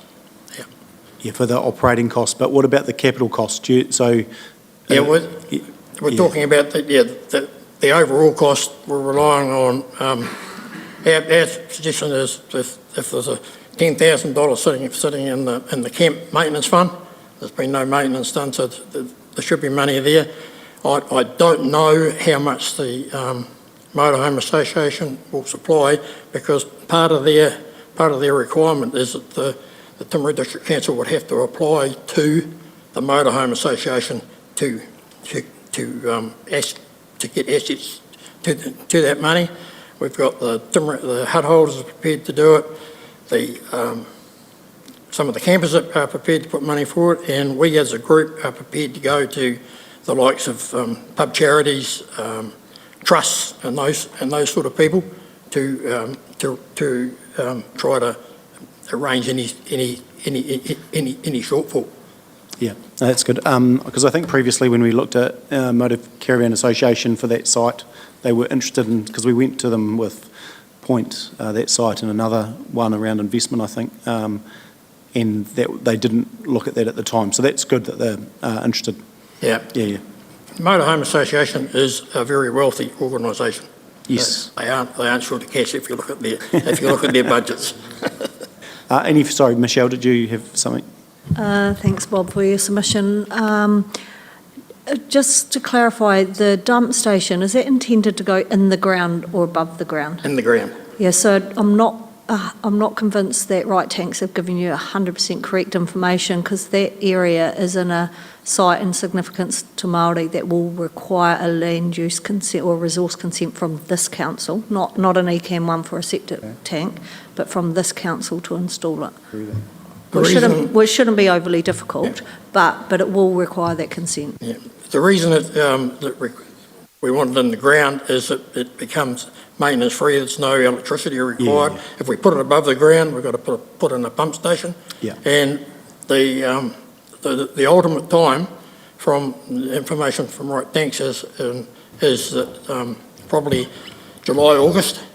The reason that being that the groundwater level is a lot lower than what it is in summer. It can be that dry at the moment. During the summer, the water level's about that, and that's through irrigation. Yeah. Councillor Burt, and then and I'll double down on that in terms of whether or not you do have the correct information to meet the permitted activity rules under the regional plan. There's a lot that you must do, and that also is not only the structure and type of tank that you have in the ground, the depth that it's in the ground, but also its position in terms of a sensitive coastline. So you'd have to be at least half a kilometre, 500 metres back away from the shoreline for a starter, and then there are very to meet those rules, the activity that you would have to meet around a service contract that would meet those requirements. Also, under the regional plan around the position that they sit for inundation or potential inundation, and how many years that's away for that inundation. And I know they've done some work around, in some way building a restricted wall for stopping inundation, but there would be rules around what that looks like and how it's structured and what have you. Yeah. I've been involved with the Ringatata huts, and I was a camper, then I had a hut, now I'm back as a camper for around about 60 years. The position that we've identified for the holding tank has never ever been flooded or had any water around it. And the information that I'm going on don't need resource consent was given to us by right tanks, yeah. Following that up and, just squaring that away. Yeah. And the group is more than happy to be involved with the council, and whatever, if we can, our wishes for the council to, under the management plan, to allow the installation of a holding tank. Yeah. Yes, I mean, we're dealing with a management plan effectively, and then there's a whole lot of stuff, I think, through this process that's been identified, because we did some years ago, I remember meeting out there and we'd committed, and there's been some officers changed since then, so it's not on the current officers, but we did commit to giving the budget every year, and minor improvements like playgrounds and that could be discussed every year. So that's something that's relatively easy, and out of this process we can So the council pick that back up. Yeah. So the council must have some background with the installation of a dump station at the Pleasant Point Motor Camp last year. Yeah, we'll have all that information. Yeah. So all those proceed. Community. I think that was funded through the community board targeted rate, that one, yeah. Yeah, New Zealand Motorhome Association, in their fortnightly magazine that they put out, explained to us there that they assisted financially with it. Yeah, that's all right. It's part of this is about the bucket of money, but we can work through that. Yeah. No, brilliant. No more further questions. I think we'll move on. Thanks so much, Bob. I'll bring you back those photos, and thank you for that. And we'll move on to, have we got Michael? Yes. Yeah, welcome, Michael. Come on up. Thank you. Just jump on the other side if you like, Michael. You can jump over there. Oh, 6-1. Yeah.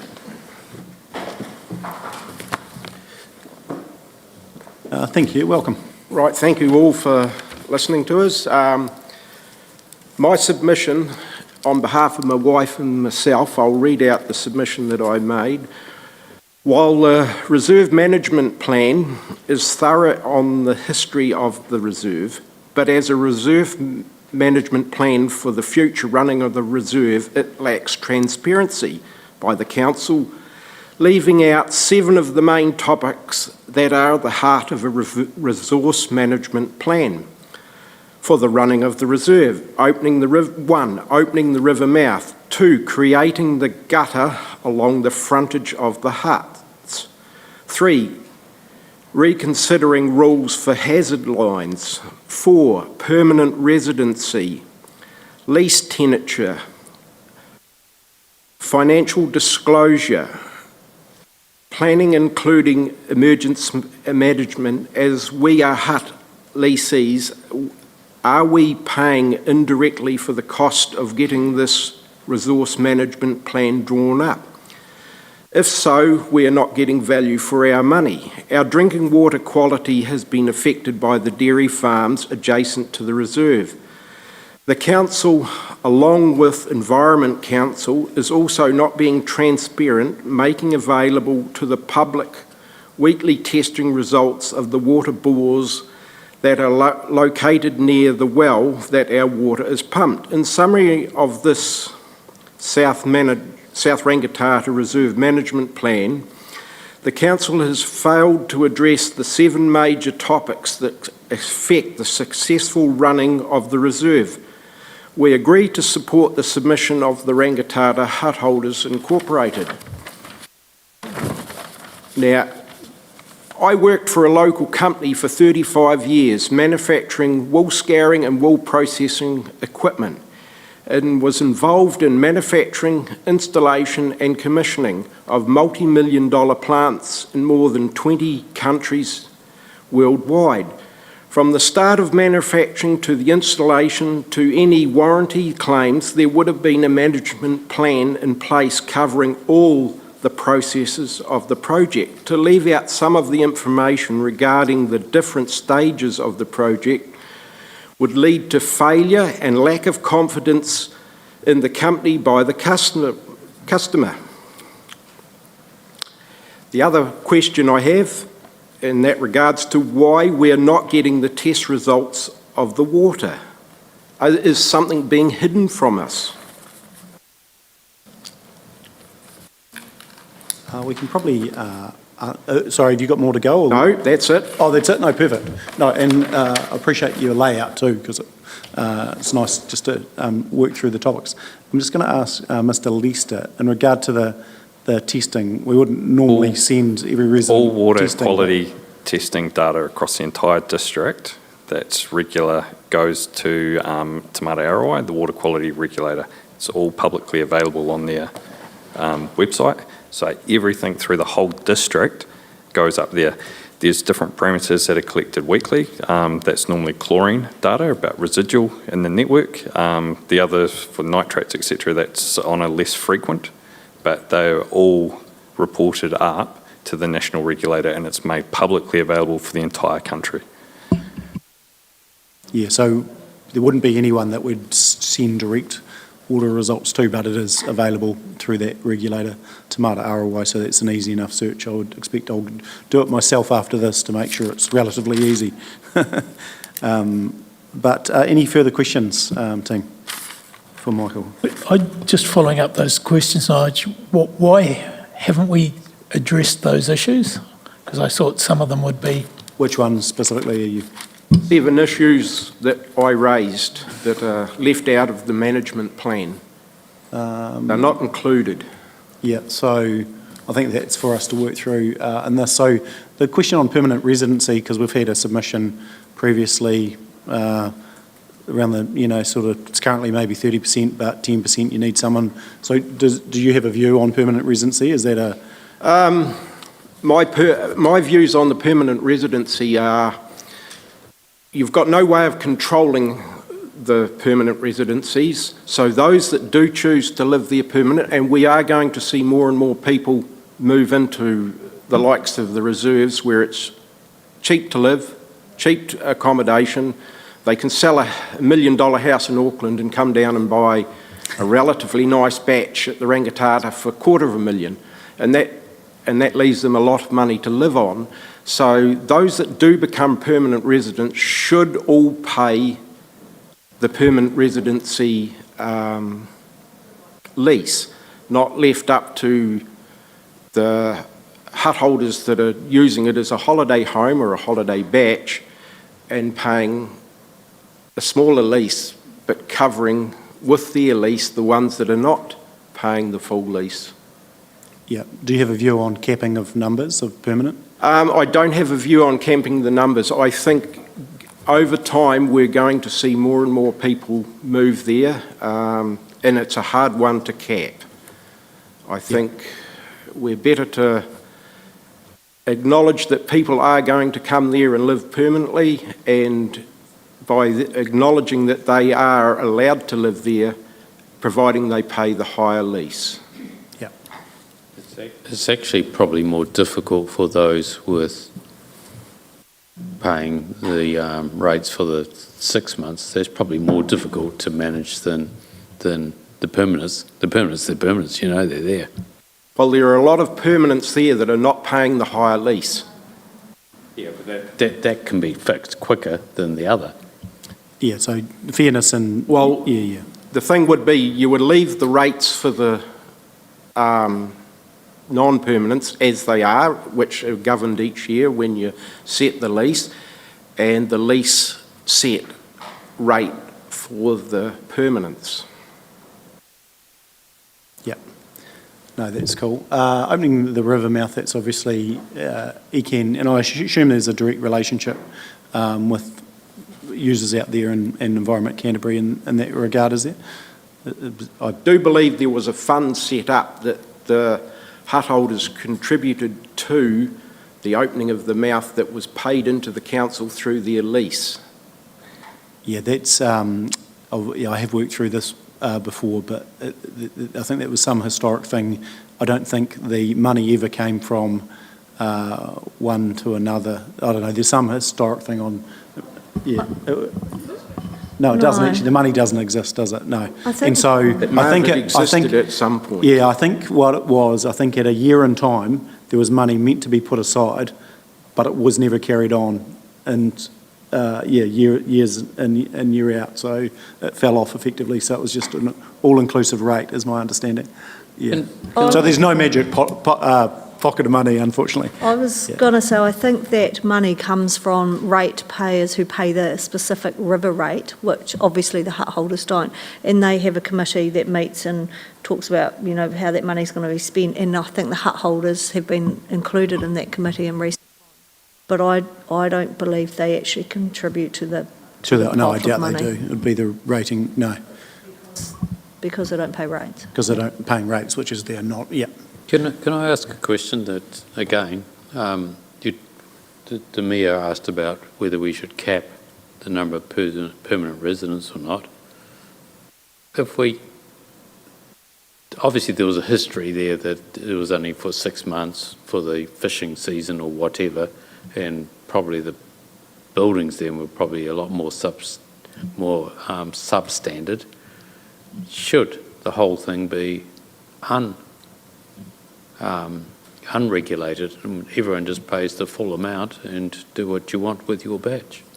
Well, that is the other option that can be taken on board. We all pay the same rates, and you have the right to be permanent or non-permanent. It's valid. Councillor Burt.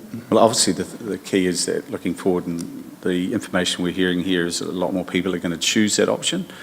We have to be very careful as a council that when a lot more people start to use that land, the resources and what we need to provide and understand what we need to provide to meet all those requirements increases significantly.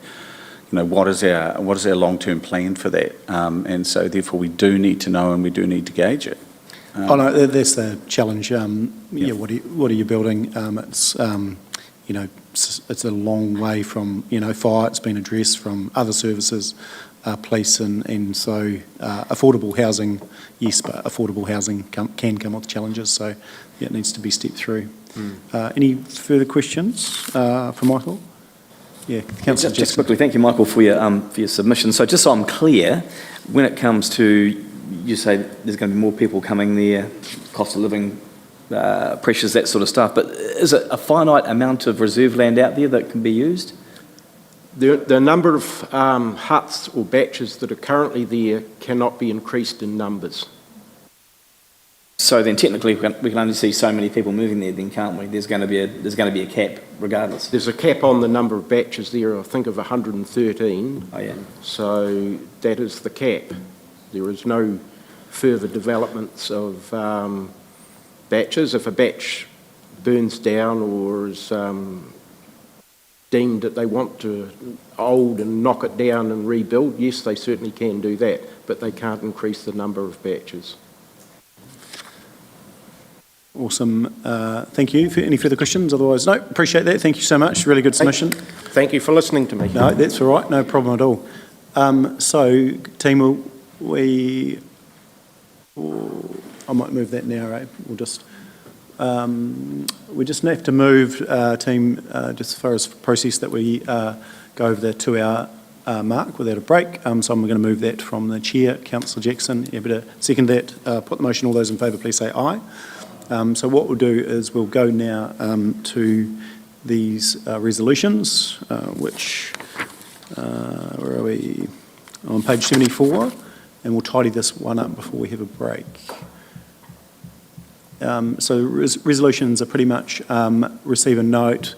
4 is probably the key because we're still going through process. So 4 is the key, identify any particular topics or themes that weren't discussed. I think they're really easy within the submissions to pick those up.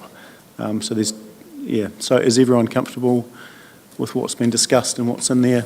Is there anything anyone would like to raise specifically? Yes, I do. Oh, yeah. Oh, yeah, we'll go. I'm just wondering whether, through the deliberation, what we've heard today, whether this needs a bit more of a rewrite. Feels to me there's a lot that we heard today that isn't in this plan, and whether it should be in the plan, and whether it needs more time. We don't have time to put things off, so we'll keep moving. But I think from this as an action, myself and yourself and maybe a small group of officers and elected members just need to get together and work through a bit of a plan. as an action. Councillor Pye, and then Councillor Scott, sorry. I just wanted to make sure that the holding tank issue will be looked at in a paper, because I understand it could be viewed as being outside of the plan. So I'd be keen to see a paper come back to council on whether that's possible, what the cost is, and then everyone's clear on what the cost is, so we can look at funding options. Yeah, I think there's the two separate things, the plan and then the likes of Michael's submissions, all those points and others just need to be worked through, that key point of contact for the group, etc. Councillor Scott, sorry, and then Councillor Shannon. Mine are similar to Michelle, but also just understanding more around some of those submissions around government requirement to supply toilets. Like I would want, is that a thing or is it not? So it'd be quite good to understand so we can close out that for residents, but also internally. Yeah. Because I'm not quite sure about that one. And then I presume it will be picked up around that permanent residence number and who, you know, that figure around who is paying holiday holder lease rates versus permanent, and making sure that that is actually being accounted for correctly. Yep, cool. So Councillor Shannon, then Councillor Piddington. Yeah, and as we go down this path into the next step, it's quite important, and it's been highlighted in here, some clear communication to those down at Rangitata in terms of some of the segregation of what we are looking at, what will land in the plan, what falls outside of it, including what is in ECAN and what is not us, so that we don't set ourselves up for expectations that we can't deliver on. Councillor Piddington. Mine's a wee bit like Councillor Burt's. You know, if suddenly we have 226 people living out there permanently, what does that mean in terms of water draw, sewerage, where it sits by the mouth of the river? There's some real questions that need to be asked around that plan.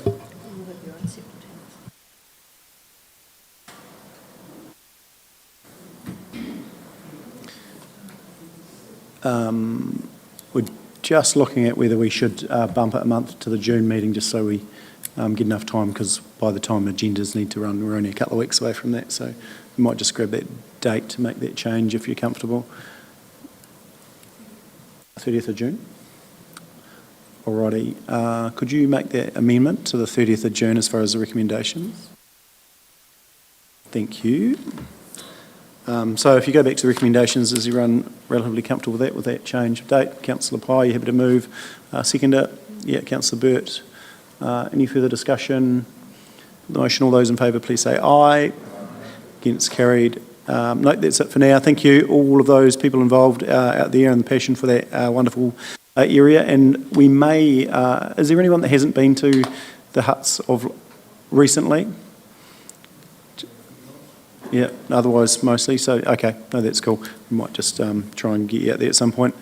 Other than that, we are now going to break and we'll come back at 1:15. Thank you.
Alrighty, kia ora, welcome back.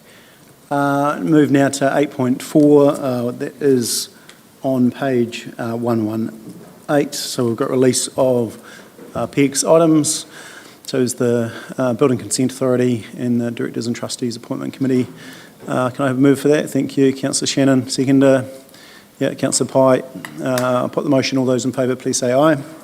Against, carried. Move to Actions Register update. Is there any questions from any of them? Yeah, Councillor Jackson, thank you. You're good. My apologies. It was just regarding the, and I know that we've discussed it before, and I'm sure we're going to discuss it again. It was just regarding the vertical infrastructure asset register that's been on the books since October 2024, and we don't seem to have got anywhere with that. I know we've had lots of reasons why. Staffing issues or something, I think, was mentioned at one stage. But it's such a critical issue, and I'm just surprised it's been taking so long to get to where it's got to. Andrew, did you want to give an update on that? The vertical, that sort of will be a program of work coming through to LTP, I expect. Yeah, so with this vertical infrastructure project, we are working from the ground up, so to speak. It's basically, we had no asset management plan at all. We had no asset data. So we've had to go through and collate all that, and we're working through making good progress there, and then we'll also be starting to look at the condition data of those assets. So it has been a long process, I acknowledge that, and it has partially due to staffing. Unfortunately, one of my key people writing this plan has recently resigned, so I've got another vacancy, but we are making some, different moves there. We've got a consultant involved to keep it moving. Can we have some sort of heads up as to approximate landing spot for that? Do we have a rough estimate of when that's going to come our way? In the report, it talks about the end of June, I think.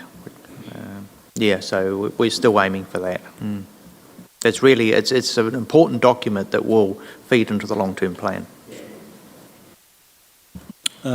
Any further questions on that? Or others, Councillor Pye, then Councillor Piddington? Different topic. Different topic. No, either other. You go, Stu. Just on the Chrome Painters building, I see we have put an application for waste levy. Do they give any timeline on those sorts of things as well? Because this seems to be a gift that keeps giving, and we're not quite getting anywhere. Yeah, we've made the application. It is, I'm not sure what the timeline is. It has to be signed off by the Minister. So it's, but MFE are pushing on our behalf in that respect. And I will be having another catch-up meeting with them shortly. And sorry, I was talking to James Meager about that, so that he was happy to write us a support letter for that one. Yes, that's correct. Yeah, he is supporting us, which is great. Okay, perfect. Yeah. So I'm reasonably confident we'll get waste levy waived. The ETS is a different issue, and that requires actually a legislative change. So I'm working with MFE on perhaps another way of making that work through them bankrolling the ETS as opposed to and then if we're successful, we'll pay it back at that stage. Yeah. Councillor Pye. I just wanted to better understand the process for the repayment of the TDHL loan. Come back to council for approval, because my understanding is it requires an extension of uncalled capital, and I want to make sure we understand if that has any effect on our credit rating. So yes, a paper will come back to council. I have reached out to Fitch, who can't actually give us any advice, but he has provided a sort of guidance, and from there you can determine what's going on. Yes. Thank you. Anything further from Actions? Otherwise, we will receive a note. I'm happy to move that from the chair. Can I have a seconder? Stu? Yep, thank you. Put the motion. All those in favour, please say aye. Against, carried. Thank you. LGNZ. Welcome, Stephen. Thank you. Go for it. Through the chair, this is the annual decision you get to make whether you want to continue being a member of Local Government New Zealand. We would usually do it to the end of March, but we were waiting for the invoice to come in for the amount so we could tell you how much it costs. So it's really up to you if you want to continue your membership or withdraw. Any questions? Awesome, thank you. And obviously, I've said before, I've got a role currently as the provincial chair of LGNZ. That shouldn't determine a path for the council in any shape or form, so you don't weight that into your decision making or your thinking. For me, it's the only opportunity that you get to have that interaction with other councillors through sort of key times. Obviously, we've been out before, which I think was appropriate at the time, but happy to take any questions or comments. Yeah, I think things haven't changed from our last decision. It's nothing contentious the way it has been in the past, and I think your position actually adds value to that whole proposition as well. Yeah, given what we have coming at us over the next wee while, it just makes sense. I mean, the online talks that I've partaken in with LGNZ have all been pretty positive. They've made quite a few changes and they want to be more inclusive for council. So, what will we lose if we walked away, I guess, and I think we'd probably lose quite a bit. So, yeah, I'm happy to stick with it. Councillor Pye. I'll probably have an alternative view in that we're asking officers to, as part of the long-term plan, to turn over every stone, to quote the CE, and look at how we could do things differently. And we've kind of talked offline about how we could spend that money and get more value if we did something locally, and I don't think we've explored that properly. And we're just kind of rolling this over because we've done it again, and so I probably won't support it, given that we're giving one direction to council officers and not following that direction ourselves. I mean, that's certainly an action that we could add to it, because you are right, it's similar to other things that we've considered recently where we didn't consider an alternative. So without that, it does make it hard. So I'd be supportive of a work stream to understand what else we could look at as far as that elected member training. But the key one is that if we are part of it, that we use the membership to its full effect. And I would say actually everyone's been really good at attending meetings, which has been invaluable. Councillor Wilson. I'll probably agree with Councillor Pye to a degree. I think 76 grand is a significant amount. Like, I know I don't have the history of the effectiveness of it entirely. I have been lucky enough to be at one of the conferences, but I just think it seems a bit to me, and it could probably be utilised better, but that's just my reaction at the moment. Like Councillor Pye, last year I voted that we didn't rejoin LGNZ, and I feel quite differently this year. I think that the value that we can extract from them, and you only have to look at some of the legal and specialist reports that are coming through from them, which is useful also for our officers when we've been formatting our own submissions towards some of these legislative changes. They're worth an awful lot of money. And with the legislative changes that we do have coming in the next year, in the next 2 years actually, I think it's even more important that we are not just in the room, but we have a very serious seat at the table, which you do, Mayor Bowen, for some of the considerations. We'll be talking about what we want things to look like going ahead. This does enable us to have a say, and this LGNZ is not the same ideologically driven LGNZ that we've had previously. It appears far more balanced. They do work with government, both in opposition and government, to ensure that the work that they do is far more valuable to us. So, like I say, last year I voted to leave. This year, 70k, I think we actually get far more value from that 70k than what we realise. So I'll be supporting it. Is there any scuttlebutt around from any other councils at this stage to show dissatisfaction, or because likes of maybe Waitaki, who are looking at 19%, would need to do something like that? No, not that I've heard this time around, no. Certainly not amongst the Canterbury membership. Yeah.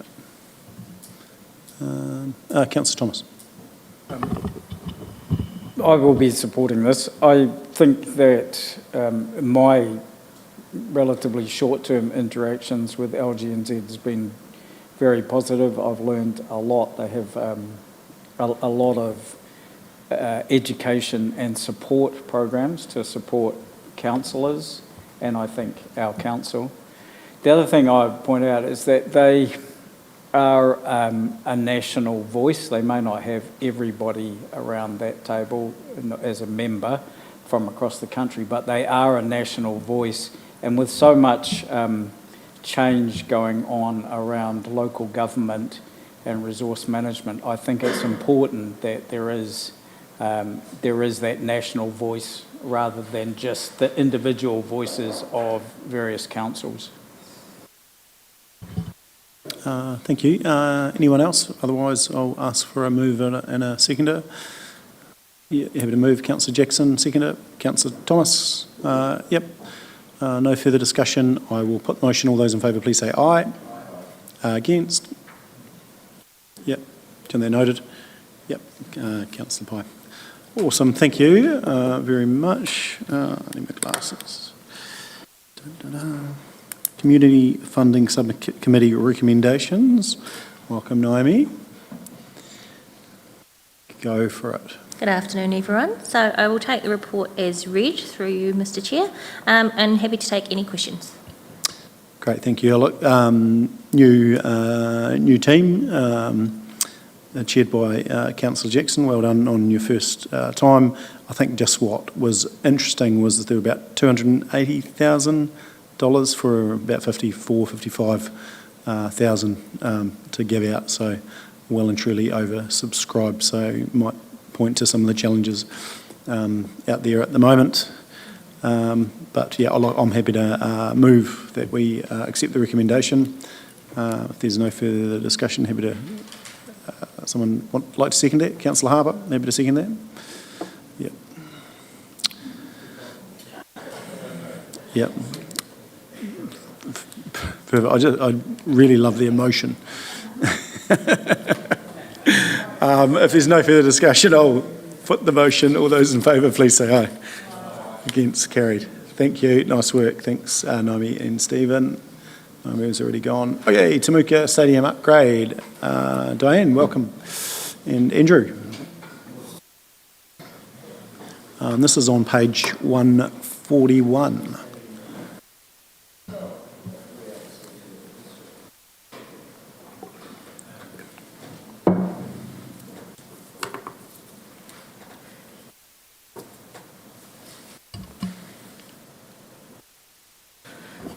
Thank you. So the purpose of this report is twofold. Firstly, it's looking at some reallocation of funding that was no longer required for the activity originally it was earmarked for, being the earthquake-prone building strengthening. And the second part is actually looking at the priorities of what we need to do and should be doing next, and additional funding is required to meet that. So, as said, originally the Temuka Stadium had an initial seismic assessment done on it, which indicated that it was potentially earthquake prone. So funding was put in the budget for strengthening. We have done a detailed seismic assessment since then, and has shown that the building is not earthquake prone at all. In fact, it's up at around over 66%. So there's no issues there. However, there are a number of outstanding renewal items that are becoming reasonably urgent. Firstly, the roof. It is leaking and there is moisture build up. It is causing damage to assets inside the building. And the second part is the heating system in the lounge area is also at the end of its useful life and is very inefficient. So they are the two high priority items for that stadium, and I think that given that the earthquake strengthening is not required, there is an opportunity here to actually deal with those items and upgrade the stadium. Righty, questions? Councillor Piddington. Just on the earthquake strengthening first, I find it hard to believe we can get an initial seismic assessment that's under 34%, and then we get a detailed one and the strength has improved by more than double. It seems a bit weird to me, but my concern here is we had money for a seismic assessment or upgrade. We've now flicked it to a roof. Are there any other priorities in the district that should come before this? Because wasn't ring-fenced for Temuka, it was ring-fenced for a building. And this is kind of what I mean. We've got the Geraldine Theatre out there. I don't know whether we've had a DSA on that, but it was in the same position, well down and up. So before I agree to this, I want to know there are no other priorities that are going to come up in the next 6 months that go past this. And also I'm nervous after a report on HVAC systems after what happened in the art gallery where we put the heating in but didn't put the humidity in, whether we've got the expertise to do that. But my big question is this the biggest priority for $490,000 in the district?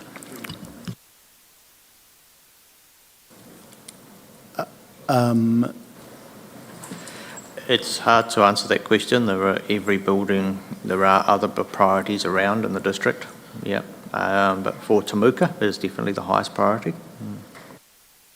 It is a well-used stadium. It's a public facility, and I think it will be used a lot. So, from a community benefit, yes, there is definitely a priority. That's not what I asked, though. I want to know that this is the priority we have in the council for almost $500,000. You mentioned Geraldine Cinema, for instance. That you're correct. That is quite prime building. It is stickered. Is that a priority? It has a private use, but not necessarily a community use. So, is there any? I'll reframe a little bit because this is relatively high use. So, is there any other high use ones that you think are sitting out there that need, addressing in the next 12 months? No, we're not aware of any, of course, but something may arise out of the further development of the asset management plan once we do the full condition assessments of all our buildings. But there are priorities on social housing, but that is separately funded activities. Separate budget, yeah. But no, not aware of any other priorities at this stage.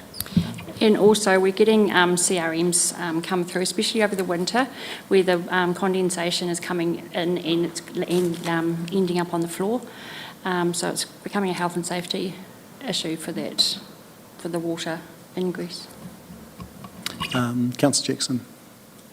Yeah, I'm going to hark back to that property asset plan, because I'm just going to follow on from what Stu was saying. How many other properties do we have out there that this, to me, from reading this paper, looks like it's a need to, not a nice to have, yeah? Because we're going to suffer a lot of issues down the track if we don't fix the problems now. So, yeah, again, comes back to that. How many other buildings do we have like this that we need to know about? It's important. The other thing I have to raise about this too is, again, with Stu, these HVAC systems. I don't know a lot about HVAC systems, but we've had the problem with the one at the art gallery. Now we've got one that's a problem out at the Temuka Stadium. So how many other of these HVAC systems are out there that are no longer fit for purpose? And what are we doing about that moving forward as far as making sure we future-proof against future issues with HVACs? I think we have to think about the definition of HVAC. HVAC can be a heat pump. Right, okay. Yeah. Like I say, I don't know a lot about them, so that's why I'm asking. So my thinking of HVACs are ones that are like this, where they're actually got stuff in the ceiling. A heat pump. We should call it a heat pump. It's a heat pump. So currently the heating in the lounge is one of those really old fan-forced heaters. So we will be replacing it with 2 heat pumps. So HVAC is your heating ventilation. So that's where that comes from. Yeah, the art gallery issues were more revolving around the humidity control, and that's not applicable in this case.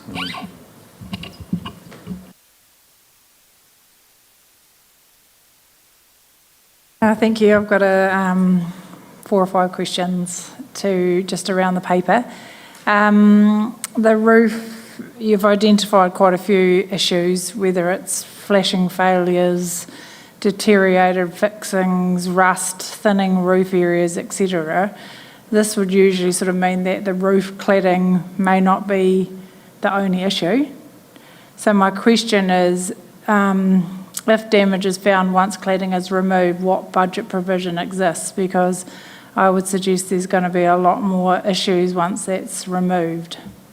So you've said a 20% contingency, that won't cover it because you've only done an estimate from another project, so you don't have a proper quote. So if it's the framing's rotten or anything like that, 20% contingency is not going to cover this. So what comfort do you have that this roof does not have any other major issues?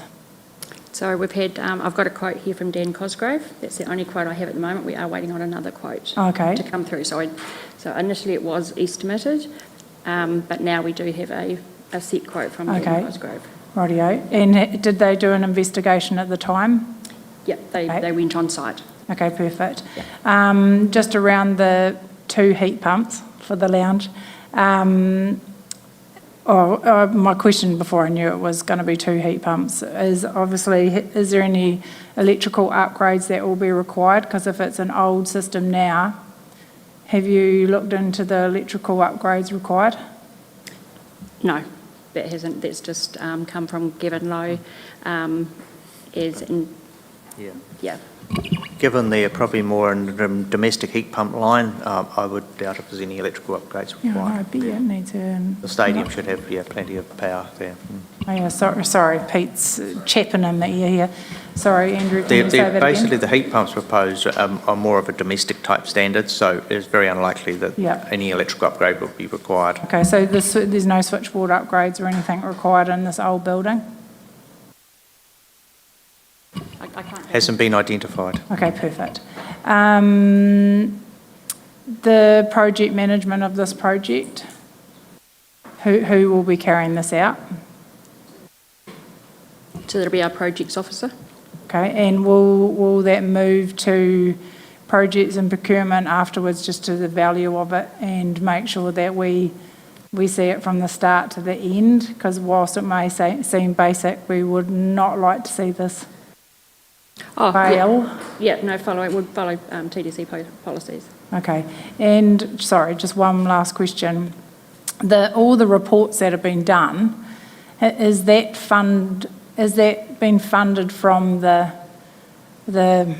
original seismic strengthening project requirements, or how are all these reports? Because I've seen how much these reports cost, and I just wondered where the funding of that, is that come out of your 250,000, or how has that worked? Yeah, those condition reports were funded out of the property account. They were done a while ago, and there was obviously some money set aside for that work, because there was a number of buildings were done. It's not just this one. We got one for the museum, we've got one for Sea Bay, a few others as well. So. Last one up was in September 2025, so that's a new one. So you're saying, so that came out of... Yeah, is that the DSA you're talking about there? Yeah, no, that was funded out of the property account as well. Okay, thank you. Just to clarify, in terms of the roof and Cosgroves, are you sure they are not just quoting on the replacement of the roof? Because a lot of industrial buildings like that, you don't have the ability to access the framing because it's not an open trussed ceiling, is it? And so therefore it makes it quite difficult, and it's not until you actually lift the roof off that you actually see that there might be some rotting timbers in there.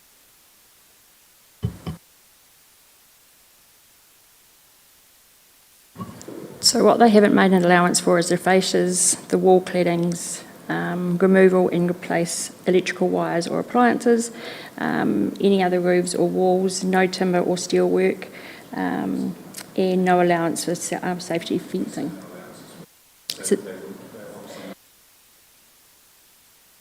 yeah. There's a bit of a chicken and egg thing here, that getting something into our budgets and then coming here to say we want to reallocate something from here to there, and if we and alongside that wasting contractors' time to go and do this stuff without actually getting the approvals. So we're going to have to think that process through. Thank you. I'll go, I think, Councillor Pye and then Councillor Jackson. Where do I start? The hot water cylinders. I thought we had that discussion at the Temuka Community Board. There's two there that don't work, and so some of the showers are unable to be used. And I thought that was going to be a priority above the heating, but maybe I just remember that incorrectly. They're on the list. So they're on the list, but the Temuka Community Board said the roof and the HVACs were the most important. I kind of agree with Councillor Piddington and Councillor Jackson's questioning over whether this is the highest priority, and without any information to the contrary, happy to support this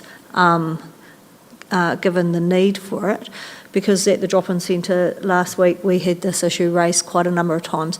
However, what I am concerned about is the timing and the comms.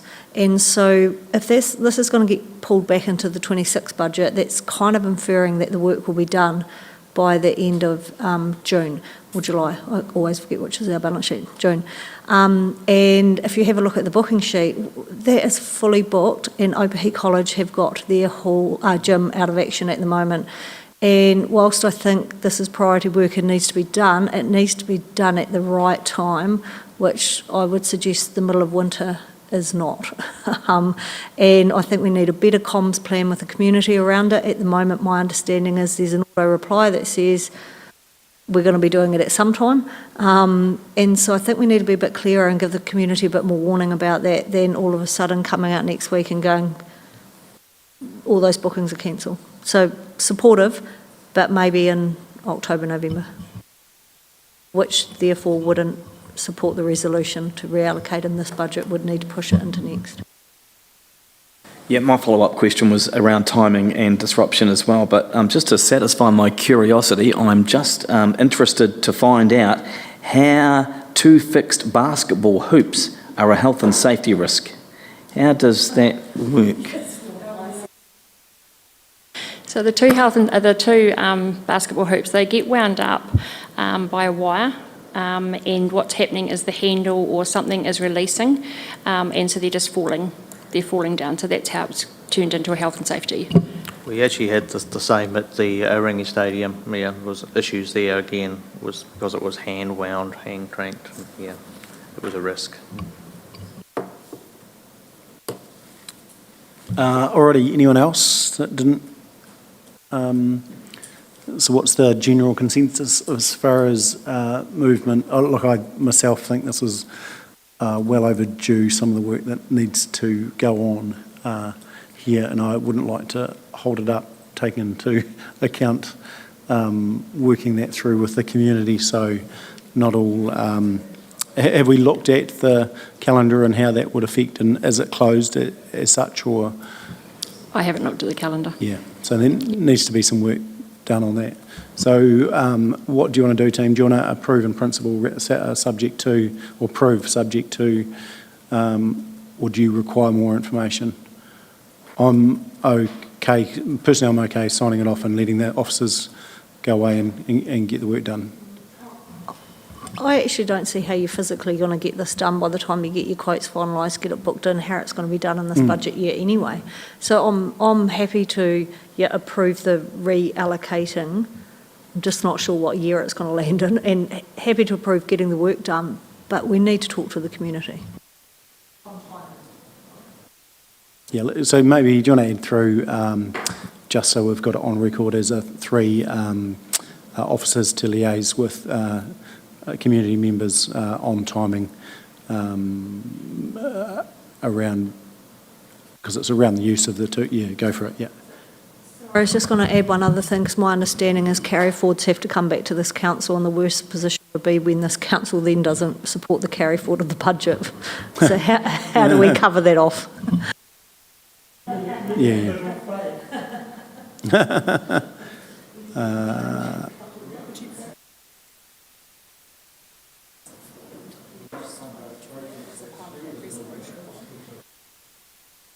Yeah. So do you want to just future-proof that first resolution, team, as far as the 2026 budget? Do we write or? Yeah. Yeah.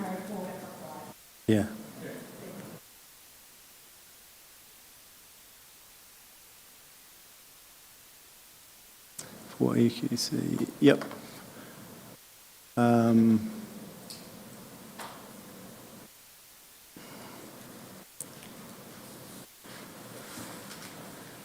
Cool. Sorry, just Yeah, one sorry, question. Stu. Where's the additional money coming from? 142. Yeah, the interest costs are put at the back, effectively. Yeah. Yeah. One other clarification. So if we don't spend all of that 142, what is the expectation of this council table, that we can continue through the other list of priorities like the hot water cylinder, or we have to stop after the HVAC/heat pumps? I don't have a view. I just want to make sure everyone's clear. My gut's screaming at me that you will not do that roof for 250,000. Yeah, you got 392. You'll be very lucky to get it done.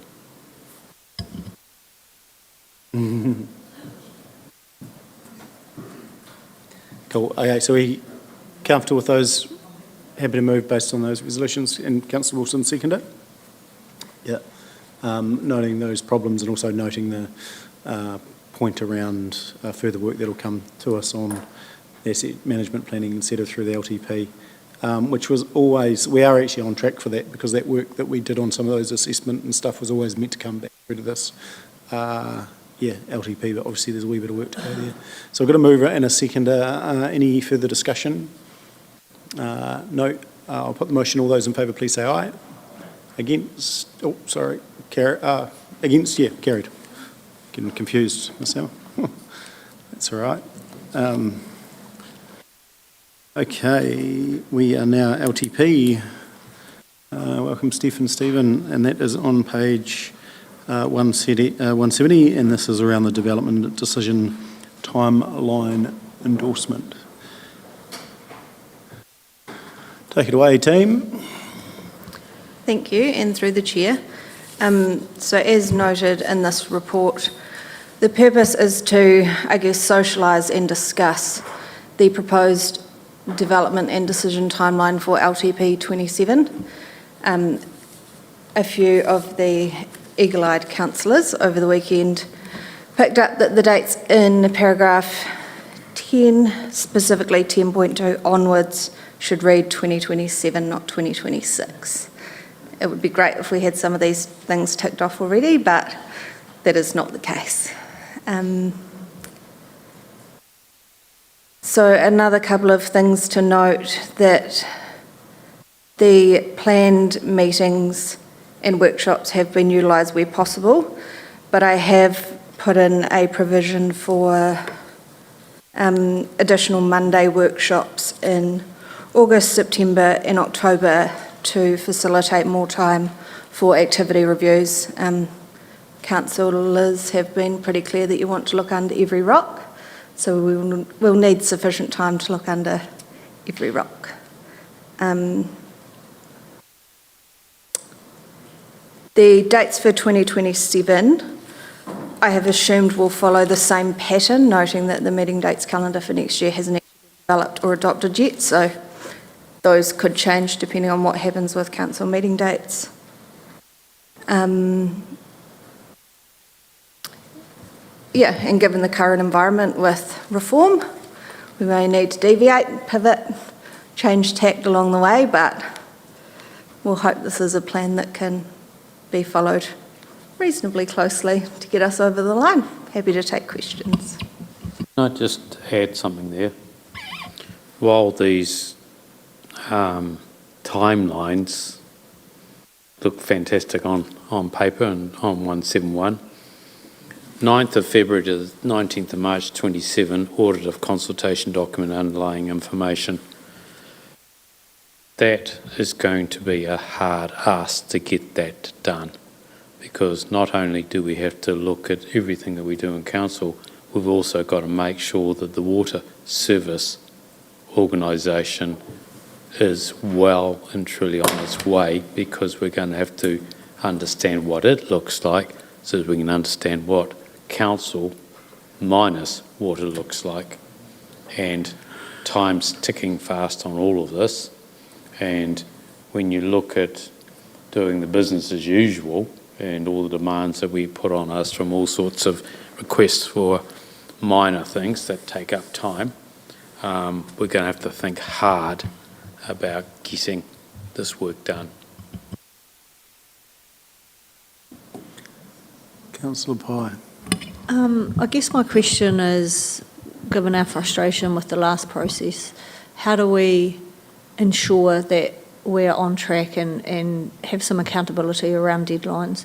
And so my question is, will you deliver a report to the Strategic Planning Committee each meeting so we are well aware of what's on track and what's not on track? Yeah, so from my perspective, I'm happy to give project updates, but yeah, the accountability thing I don't have control over. Yeah, but yes, updates will be provided, and yeah, as legislation changes too. I mean, we're expecting a potential hiccup in June, July with system improvements bill, so yeah, we just have to wait and see what lands there. Perhaps you can, on the back of your report, just run a one-pager with the 3 strikes. So those aren't performing. No? Okay. Councillor Jackson. Yeah, I had a couple of questions, and one was, I guess you sort of answered it anyway when you were talking about, like water reform, government policy changes, how we're going to maintain momentum, during that. And you said you're going to pivot and bits and pieces, which is great. So you're well aware of all that sort of stuff coming. But my second question was just around the Strategic Planning Committee, of which I'm not part of, and some of us aren't part of that committee. And I know that Councillor Pye and I have had this discussion before about just how much oversight, because we are still responsible to the ratepayers to know the nitty-gritty, to know, the questions that need to be asked. So how much oversight are we going to have over that, given that we're not on that particular committee? Yep, so we can start talking through some of those proposed delegations. So with the workflows that we've got at the moment with delegating the infrastructure strategy and asset management plans to Development and Growth Committee, and then obviously all the other things we've delegated to strategic planning. So the flow will be that those committees will start interrogating and doing a lot of the evidence, I guess, assessment, analysis, what those work streams look like. Then that will come to the following full council for the workshop day, and then that will flow through to full council for endorsement to be included as part of the draft annual plan. But there is also nothing stopping you, even if you aren't a member of those committees, to come and join those committees if you want to discuss something, and same goes for the other way around. Yeah. Happy to have all elected member involvement along all work streams, Councillor Jackson.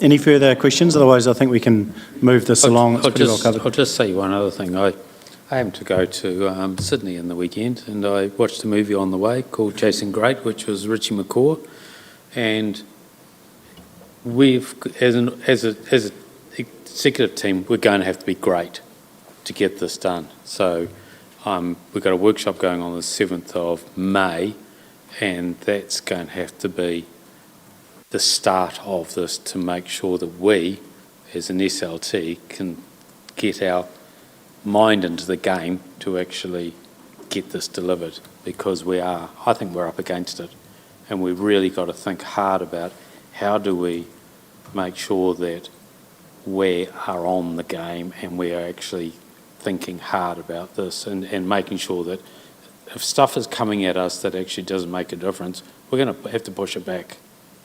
We're going to have to actually say, sorry, it's not material at the moment to actually do that. We're going to do this instead.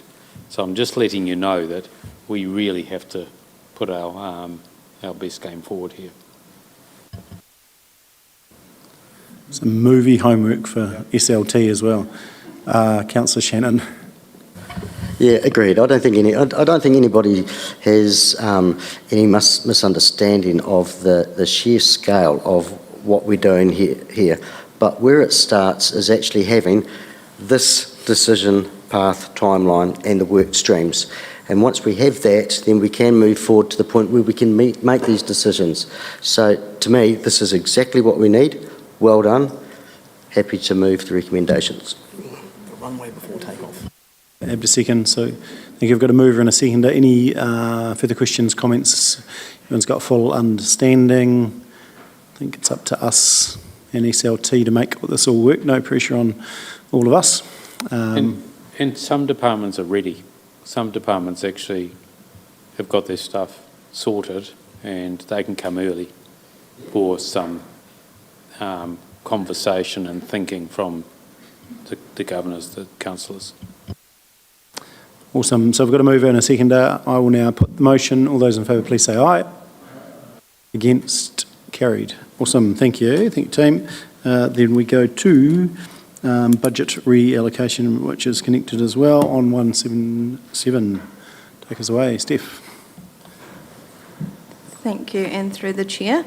So as noted in the report, the purpose of this is to request an endorsement from council on a budget reallocation of $80,000 from what was originally a provision for an LTP amendment back when we developed the 24-34 LTP. That provision was there because we thought that it was going to be highly likely we would require some funding for audit services to undertake what they need to do in order to give effect to an LTP amendment. With the changes in legislation and the consultation that we undertook, that money is no longer required, and we haven't triggered an LTP amendment in any other activity. Originally, when myself and the Chief Executive and Stephen were talking, we were going to request the full 150 to be reallocated in case we needed to get one of what's effectively known as the Big Four to fly down and start doing some work.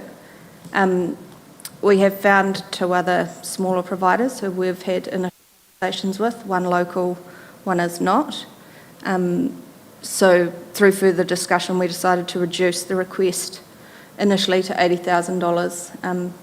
We are expecting some more funding to be required next year, but that will be part of the provision that will come to council with at the end of May for LTP consultant budgets for the full LTP process. So this is essentially the work that we need to do to look under every single rock. We have information scattered throughout the council, and we do have officers here with the right experience and knowledge to, I guess, support this work stream, but we don't have someone with capacity and skills to lead it. Hence the request for the reallocation. Happy to take any questions. Good explanation, Steph. 80K now, maybe 80K next year. Are we not better to employ someone rather than have a consultant? Because this is our world going forward, forever changing, forever looking. This should be a constant thing, not a time. So I would be more in favour of recruiting someone with those skills, with all the changes that are coming, than have a consultant now, then one later. I think it may add value to the organisation. So this is not one person. So this would be a small team, and what we're wanting to do is make sure that whomever we select to do it is to put our managers through their paces. And whatever we end up doing at the end, they're helping to grow our people and for our people to fully understand their own areas and exactly what we're putting forward to councillors. So this is not a permanent person. This is actually someone to actually help to not only mentor our staff, but also to challenge them, question them, and make sure that we're putting some commercial nous over it.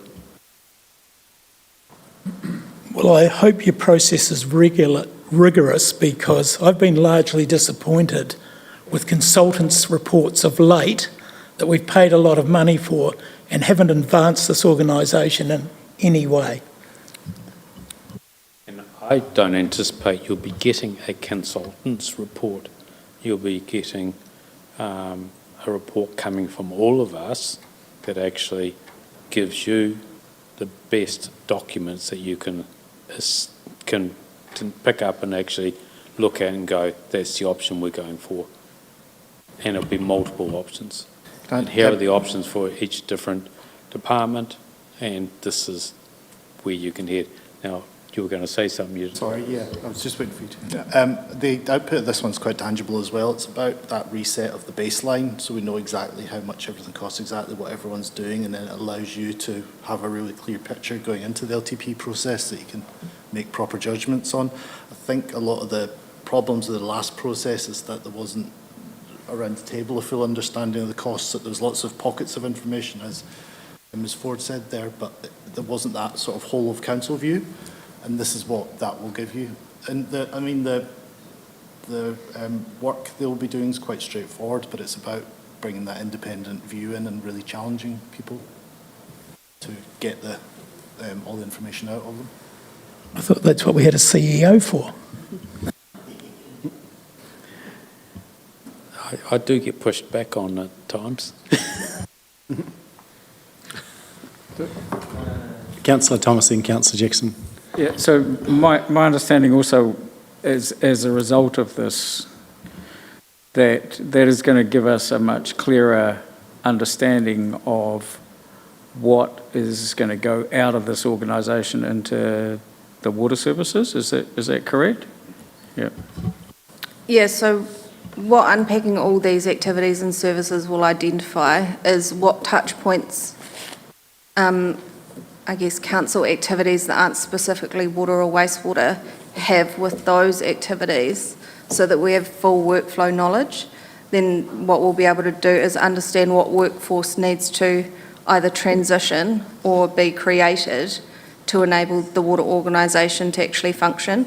So while we're doing it for LTP to understand, what services, and at what level and what options we want to take to the community for consultation, at the same time we're going to be helping to establish the water service organisation, which is quite critical, because they're not potentially, if rates capping lands, they're not as constrained as we are, so we need to make sure that what resources that organisation is consuming, that they are paying for it, because our ratepayers may then have to have a trade-off decision that they wouldn't otherwise have needed. Yeah. Hopefully that answers your question. Sorry, that was a very long answer. Councillor Jackson, then Councillor Wilson.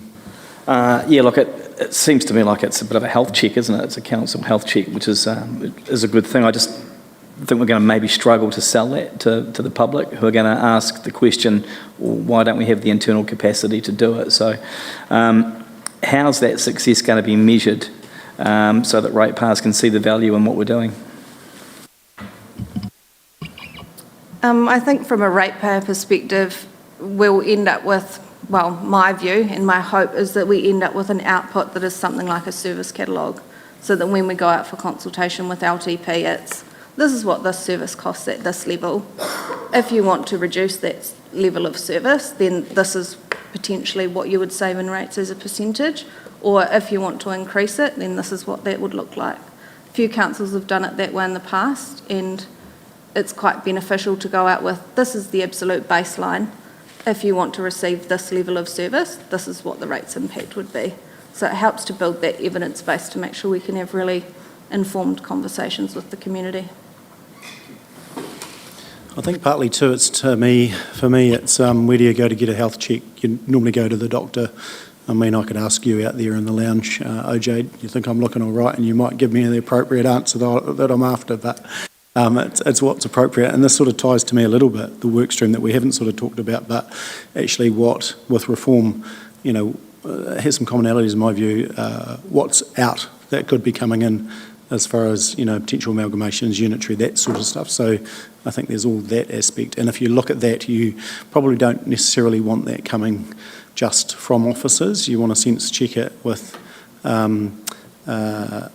others that are independent, because if we're to do that part of the work for ourselves, we're soon going to have others criticise and saying, well, Timaruli, that they did that. So to me, it's that sort of independence view a little bit. But I think your question is right in what public are going to think, because they will just think 80,000 consultant, come on, Timaruli, what are you up to?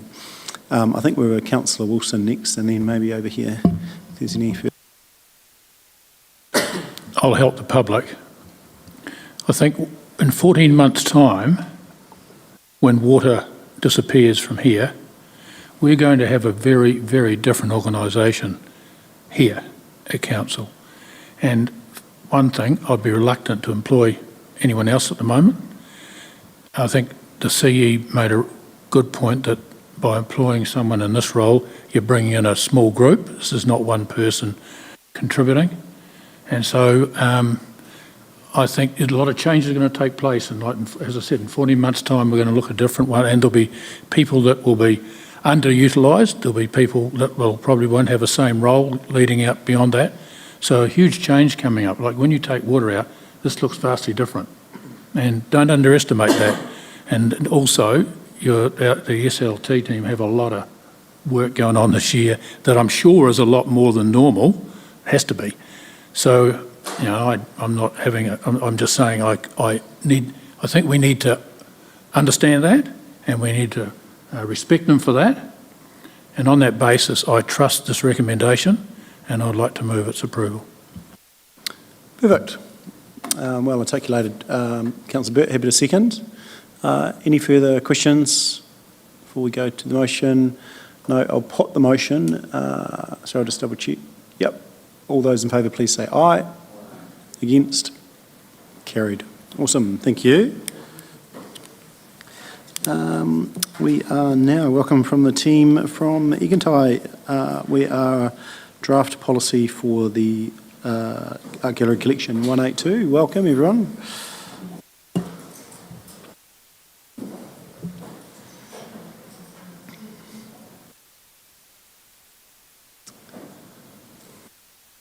Welcome, Brendan. Good afternoon, Council. The paper before you is the draft Art Gallery Collection Policy. It's been a little while in coming to you for a number of valid reasons. What we seek to do today is get your feedback. We seek your adoption of the draft policy to enable us to proceed to community consultation, including with a number of targeted stakeholders. There are a couple of points that we want to highlight, I suppose, in the report, but otherwise mainly take it as read. Very quickly, before I pass on to my colleagues, I'll just note the interdependencies, I suppose, or at least that's how I think of it in my mind, between the role and the mission of the gallery and the policy. The policy certainly flows out of what the gallery exists for. The main, I suppose, changes that we're proposing is in relation to the deaccessioning and the delegation related to that, and then also including material around repatriation and when there's issues around provenance. There's also been questions around storage. I note that a paper was meant to come this month, but is on the agenda, I think, for next month. We can obviously talk about that if you wish in the discussion. Anything else to add? Kia ora. Just like to, the Egantai collection is a civic collection which is held in trust for the people of Timaru. The vast majority of the works have been gifted to us as a community, and they were studied collected in early 1900s, so this is a long legacy, reflecting the intent and generosity of our community over generations. So both operationally and a governance level, we're not owners in a commercial sense, but we are kaitiaki, we are custodians. Comes with an obligation to look after with professional standards and practice. This framework provides a clear accountability for how we acquire, assess and care for where necessary, and it ensures decisions are not ad hoc or financially driven, but principled and defensible. So yeah.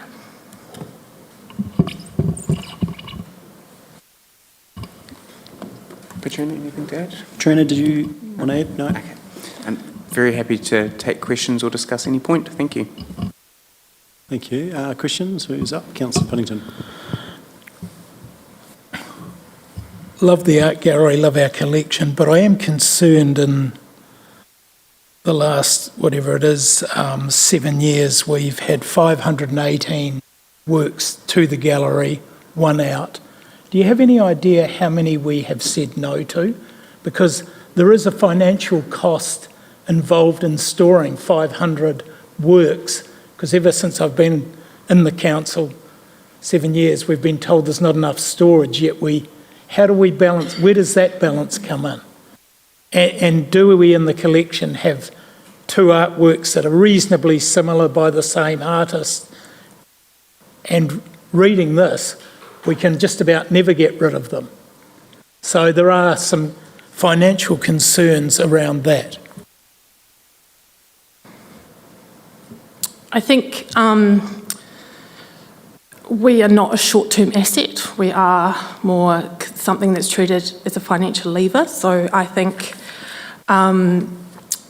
we do have a strict selective process, and we do not accept things that will hinder our collection. So if works are damaged or it's not automatic, it's not, I'm going to give something that's automatically accepted.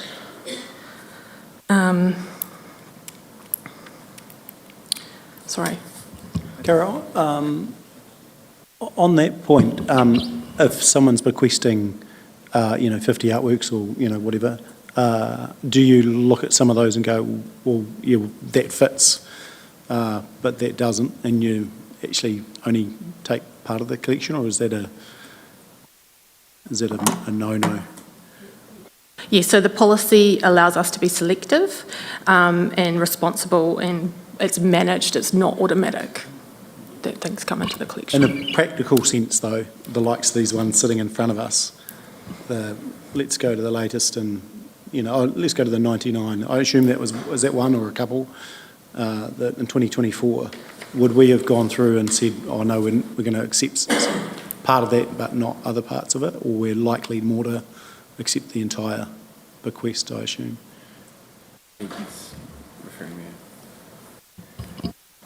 Kia ora, everyone.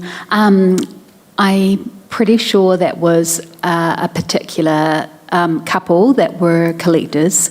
They were very passionate collectors of New Zealand art, and the collection was very complementary to our permanent collection. Some works we didn't have, and we felt that it fitted very well, so we did receive that.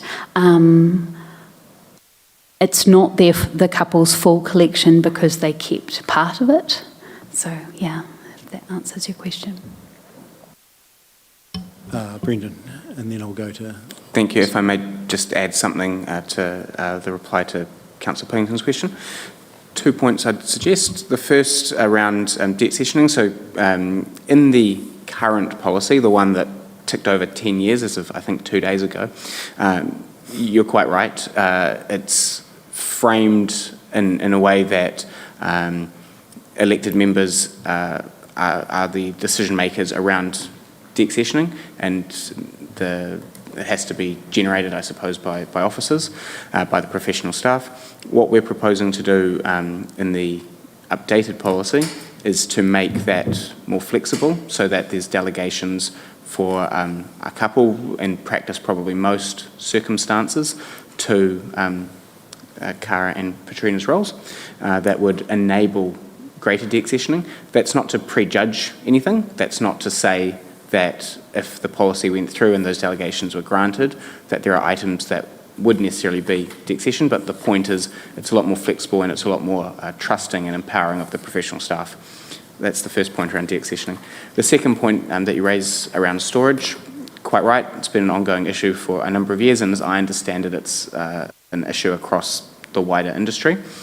I do recall, I think it was Councillor Pye, a couple of years ago when this was first brought up, talking about, this might be my word, the concept of a blank cheque. Does the policy, does adherence to the Museums Aotearoa Code of Ethics basically mean that officers will come to council at some point and say, you have to give us more storage because we are collecting more items and we need to store them? The answer to that is an emphatic no. It's very clear that we are required, as Cara has alluded to, we're custodians of this collection. We're required to give adequate and appropriate storage to what we have, but future accessioning and the storage for that are entirely separate matters, and it's quite clear in the policy and certainly not inferred through the Code of Ethics that we can decline items because we can't store them adequately. So I would encourage councillors to treat the collection policy and the provision of future storage as two distinct, related, but distinct questions.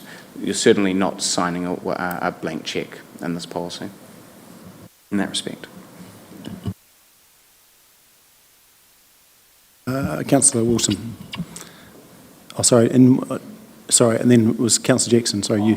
Sorry. Mr. Manley answered the question perfectly, so I'm fine. Okay, perfect. Thank you, Councillor Wilson. I just want to support what's been just said there from Brendan. I've experienced a situation where there was a potential for some artwork to be given in, but it was clearly stated that there was no storage for that particular items, and so I just want to back up what was said. I've had that experience. Are your watercolours? Were they your watercolours? No, they were my it was my family album. Councillor Shannon. Thank you. I just have three questions. One, and it's great that we can see the shape of the policy in terms of this. This is the nature of our collection, and these are our priorities and what have you. My first question is, what if you came across the opportunity to have a significant piece of artwork that didn't fit within that policy, especially an international piece of art that doesn't appear, you don't know, that there's room or discretion in there for you to say, we'll get 10,000 people a day once we have this thing in here?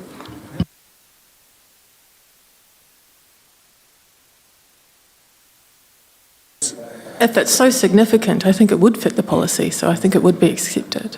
Yeah. I think I'll answer that one. I think you won't have storage for it. I'm sure Nigel put it in his office. Yeah.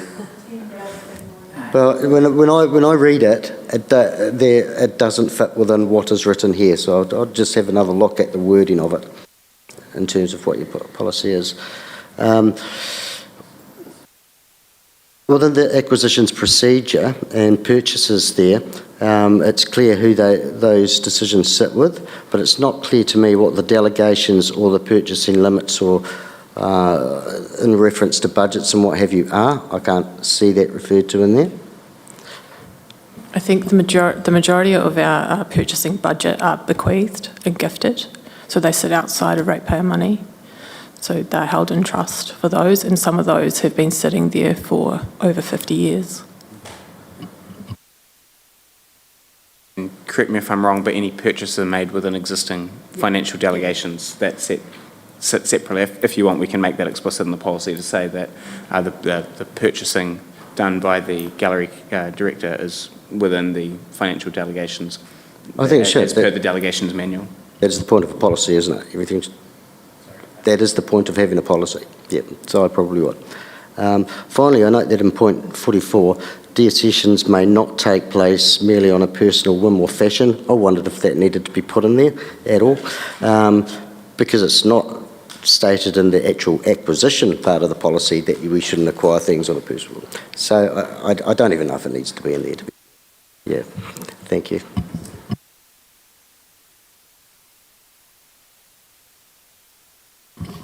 I have a few things. First of all, and maybe I just misinterpreted this report, but I felt like it was responding to a suggestion that we thought it was a good idea to sell the collection to pay for something, and maybe we gave the wrong impression at the previous meeting when we discussed this, but that was never ever something that I would consider. I was more worried about the ongoing cost of storage and how we are continually accumulating, and I know that's not always by choice, and that's demonstrated in this report, and so that storage problem is just going to get bigger and bigger and bigger.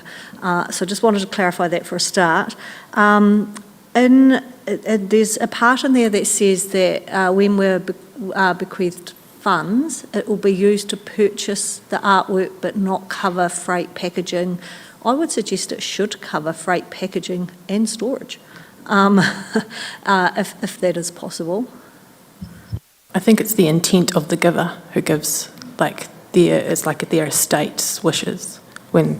So should we make the policy more open so that, because in the policy from recollection we're saying it will not cover those things, and if the giver is willing to cover those things then it should.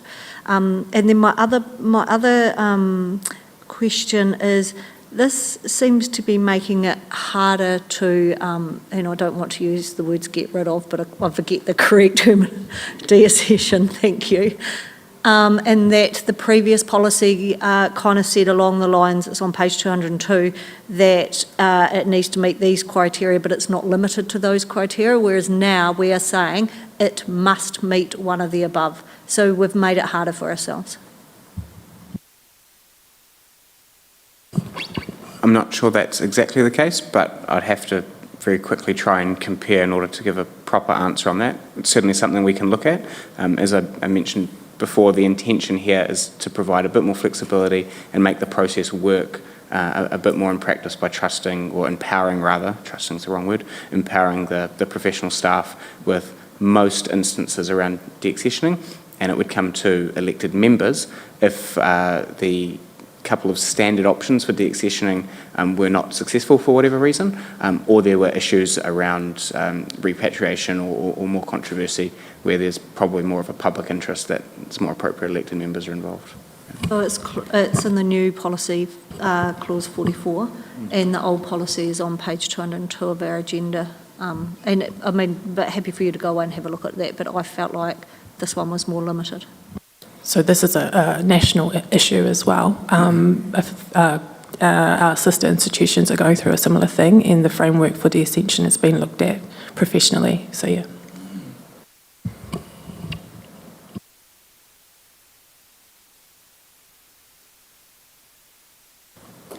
Alrighty, anyone else?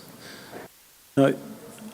Yeah, Councillor Scott. Some of my questions are educational, but also just on policy. And I just wondered, is there a standard, is it a dollar value or some kind of threshold when it comes to what qualifies as a standard deaccession? Sorry, it's quite a funny word to say. Like, is it a value? Like, how is that determined? So we would decide if it no longer fitted within our collection policy. It's not usually about value. It might be, for example, that a work was gifted a while back and it was received in a state that the gallery wasn't able to afford to conserve, or that the work wasn't worth as much as it would cost to conserve it. Then we would look at, okay, what options do we have if this is going to just deteriorate more? Should we consider deaccessioning it? Yeah. And sorry that I don't know the answer to this, but here at council, do we get a schedule of all the accessioned items annually? Like, do we receive that? I think we haven't, we've only, since I've been here, which is 2007, we've de-accessioned 2 items. And, yeah.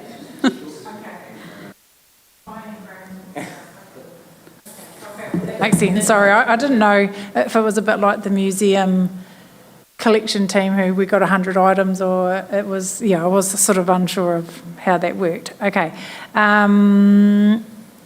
So nothing's automatic, so everything has to fit the collection policy, so it might not have been accepted. Okay. And then my question just around when the gallery has the ability to decline gifts where storage or resources are constrained. How can you explain to me that decision-making process and whether any significant community donations should be escalated back to council? Yeah. So I believe we cover in the collection policy our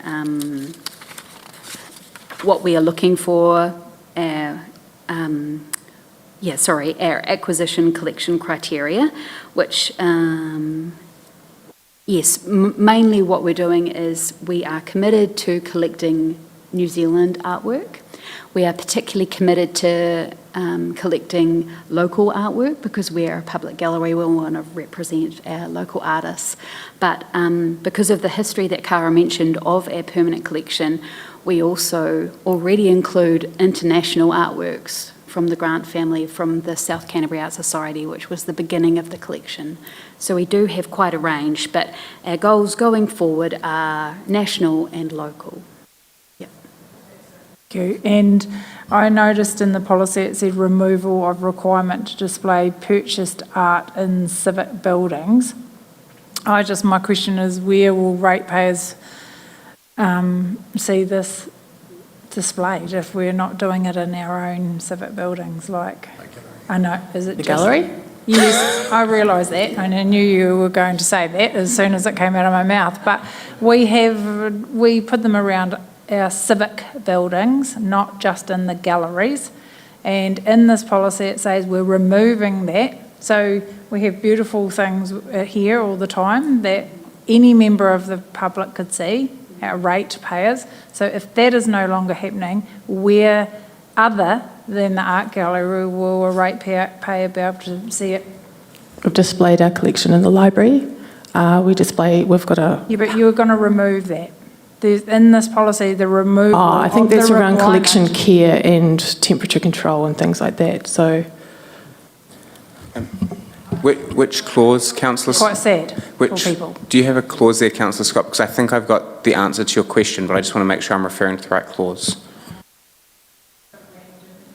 And I'm sorry, Brendan, in my note-taking, yes, I'll find it.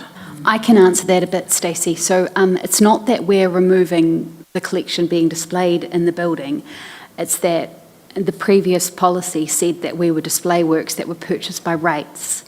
And yeah, but we have a lot of works that aren't purchased by rates. So sometimes when we make decisions about what is safe to be displayed, as Cara mentioned, in an environment like it would be me put up my hand and say, can we not display our work on paper because we know the environment shifts a lot here. So we would choose works that are robust, and sometimes that wouldn't be works that were purchased with the rates that we do have annually, and sometimes we combine funds to purchase an artwork. So we'd combine rates, or we'd combine a bequest. But so we were trying to broaden our limits of what we could show here. That's what we were meaning. So we're still going to display works here, but it's not just specifically purchased by rates. We might make calls on other things. Yeah. Mm-hmm. The rates is significantly a lot smaller to purchase an artwork, so that's why we have to top up with bequested monies to purchase a work. Go for it. Sorry, this question is actually regarding accounting policies, but I thought it would be helpful to ask it while you're both here. could you help me understand why we would want to get the collection valued on a regular basis? Like in the accounting policies, we're intending to do that this year, but I struggle to understand how that's going to add value because we're not going to record it in our accounts. I think for insurance purposes, you're never going to lose the entire collection at once. So I would have thought benefit versus risk, given your professional and background in that, your valuation would be just as good as getting an external valuation for the purposes that we need it for. We do tabletop exercises every 3 years, and I think it's for the auditor. But Andrea, would you be able to answer that? Yeah. In past decades ago, I was an auditor, and there was a requirement to value art collections. And the reason for that was if your council went solvent, you would sell the art for your solvency. And while we would argue it's not, we would argue, the ones that have been bequests we wouldn't, but the ones we were paid for by rates, if you were insolvent, I think you would find you need to know what they are. And we'd also need to find out what the insurance, whether it's per exactly how that's worded. Yeah, Councillor Thomas. Thank you. I have 3 questions. So if this policy is adopted, would that lead to any particular works being considered for de-accession?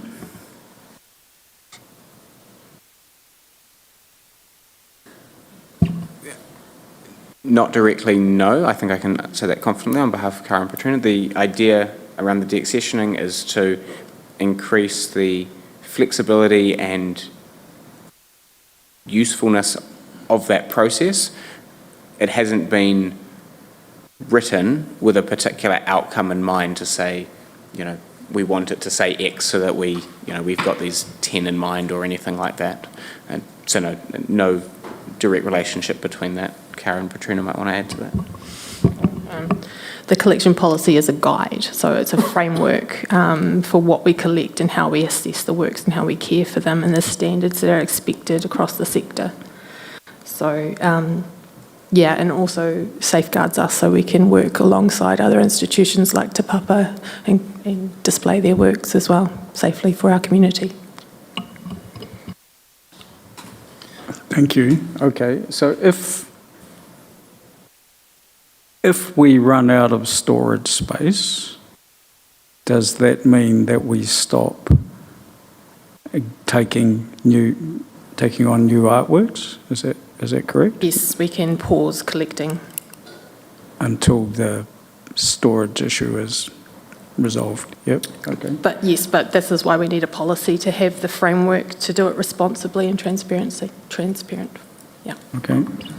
And then just thirdly is actually related to the Theatre Royal. There were some artworks at the Theatre Royal, which I believe, well, I hope, somewhere. Do they also, are they part of your collection? No. So a question maybe for the Chief Executive is, should they be part or treated in the same way as the Eglantine collection? I would suggest not, because they're not part of the Eglantine. Museum ones this morning, they have their own. And you've got problems, Chris, around humidity, other things. You're going to have to do that for a whole theatre. That's part of the reason for the question, is that we need to actually think about those artworks and how they're catalogued and stored and whatever. I'm not coming up with the answer. I'm just raising the question. Is there artworks hanging around somewhere that? Yes. I don't know where they're Several people have donated artworks to the Theatre Royal as opposed to... Where are they? Very good question. it's been, With the seats and all the other things? So it's been suggested that it might be the Friends that actually technically own them, so, but we can work through that, yeah. I think, Paul, we're meeting with them this week, aren't we, so, yeah. Alrighty, anything further, Councillor Thomas? No, all good? Okay, we'll just move to recommendations on the screen. So obviously this is a draft. Receives the Egantai Art Gallery Collection Policy Draft Policy Report and the collection policy as the basis for consultation. Anything further that hasn't been covered today? No, if not, I'm happy to move that from the chair. Can I have a seconder? Councillor Jackson. Further discussion? No, I'll put the motion. All those in favour, please say aye. Against? Carried. Thank you. Could you just note Councillor Burt was just absent for that vote? Thank you. Thank you, team. Thanks, Patrina. Thanks, Cara. Thanks, Brendan.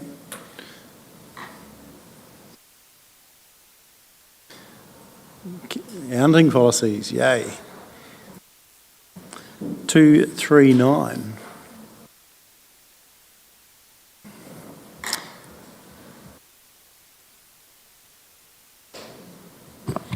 Go for it, Andrew, when you're ready. Thank you. Up to the most exciting part of the day, finance. We've got the rest of the afternoon. So the first paper is the proposed accounting policies. This paper was taken to the Art Committee where there was discussion. This is just bringing the paper to Council for endorsement so that we can adopt that as part of our accounting policies for our 2025-26 financial year. So just a couple of things. In here it talked about group accounting policies. So I thought I'd just give you an update where we're at with the TDHL situation. We had a very productive discussion with our auditor last week, or the week before, and they have come back with some suggestions around improving that relationship and what we actually ask for and how we ask for it. So we're in the process of working through that information to then pass on to a TDHL when the time comes to get information for the annual report. The other question is around the art valuations.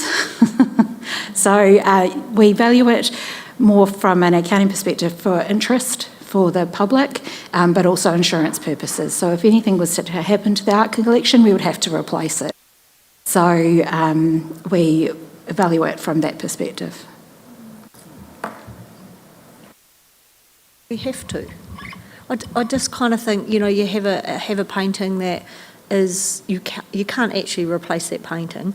So, you know, if it's worth 300,000, I don't know, and I just feel like it's not worth it. So we do it every 3 years by an external party, but every year in between is essentially just, like Cara talked about, a desktop exercise. Do you know what the cost is? Or? I think it is part and parcel of good stewardship of the bequests and the ones that we buy, is that you do need to make sure they are looked after and sure, you can't replace it, but you can replace it with something equivalent. I think it needs to be, because not so long ago we probably couldn't have bought a McCann back for what we had it valued at that. I'm not saying don't insure it. I know you're not, but we value everything else on a revolving cycle. Why pick something? Well, I've got another one. Okay. But, yeah, no, I'm agreeing. Good stewardship, we need to have the value, you know. The cathedral fell over in Christchurch, and it's not the same, and they can't replace it. We have a fire, not wishing one, just for everyone out there, at the Egantai. Everything goes.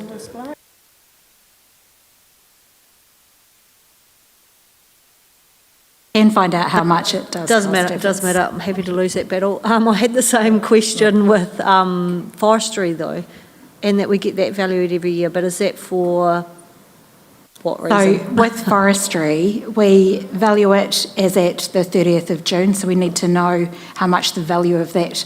It's not a collection, but how much value that is in our books for a You can sell that, Michelle.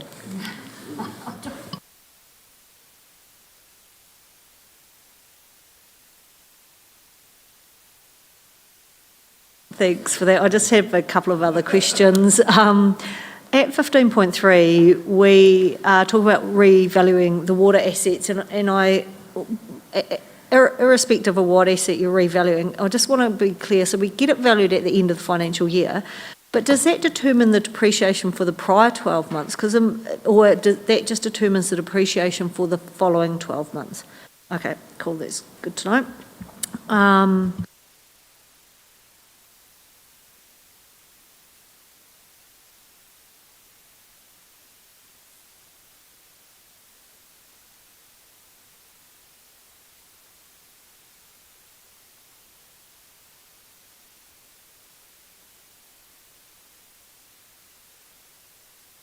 I think I've asked this question before, but I don't think I got an answer to it. So, software acquisition and development, and we talk about how we treat that.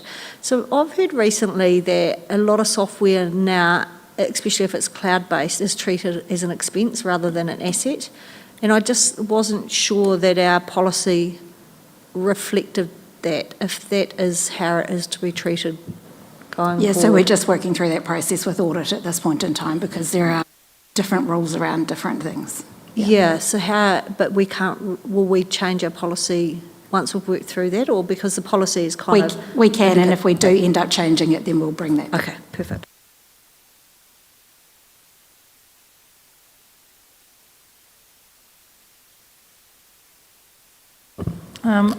And some systems, like our LIM one, that is actually ours. It's our asset, and we probably should be revaluing that because you might want to actually sell that on the market. I'm more concerned about the Altitude project and how much of that may need to be expensed and what that means for our how we set our rates. Yes, Councillor Scott, get in. I just have a couple of clauses here, Andrea, 15.5 around the landfill post-closure clause. Oh, now my computer won't open. Clearly doesn't want me to ask it. Sorry. Oh, here it goes. Sorry. I just wondered, what was my question? What scale of movement could arise from the review? And I'm just concerned, is there any risk of a late audit adjustment and something like that? So scale, unsure. It's currently with PwC to review the model that we're suggesting we use going forward. So once they've had a review of that, then we'll work through with audit. So it'll be determined before the end of the year, the model that will be used and the potential. Okay. Yeah. Thank you. I was going to ask a question about the artworks collection, but I'm going to keep that to myself. Don't want to open up that again. Yeah, I'll ask you later. And with regards to clause 15.7, oh, sorry, my computer is... Just sorry, it's like keeps freezing on me. Doesn't like my...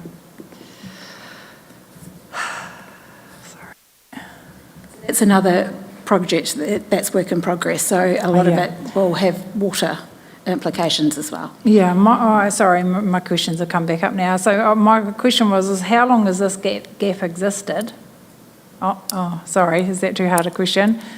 And do we have a sort of a remediation plan and some timeframes around that, or do we just carry on? At this point, it's one of those rocks that we've picked up. So we're working through that whole process. Yeah. Just sorry, the last one, just around have we socialised these changes, policy changes with Audit New Zealand yet? Once? In advance? Yeah. Oh, we have? Okay, that's good. And because this report sort of identified some incomplete registers and valuations that haven't been done yet. So, do we have confidence that There'll be no sort of light surprises with audit, like. So a lot of, last we're one. in contact with audit more regularly than what we have in the past. So a lot of the registers, so for example, the biggest one that could impact us is the investment property. So that's essentially, we'll take it out of PPE, put it in investment property, and then they will then be revalued from that point. So the anticipation is that will all be done before the end of June, so that it's all ready to go before audit. Thanks, Andrea. It took me a while to get my head around a whole lot of the stuff. It's pretty dry reading, but important reading nonetheless. So my question is a bit more general. So of all the policy reviews that we're currently sort of undertaking, which areas do you think are most likely to have the biggest material impact on Council's reported financial position for the year? What's going to move the dial the most, do you think? So when we get to the next paper, we can work through the questions that you asked earlier on, but investment property is probably the biggest one, potentially. Yeah.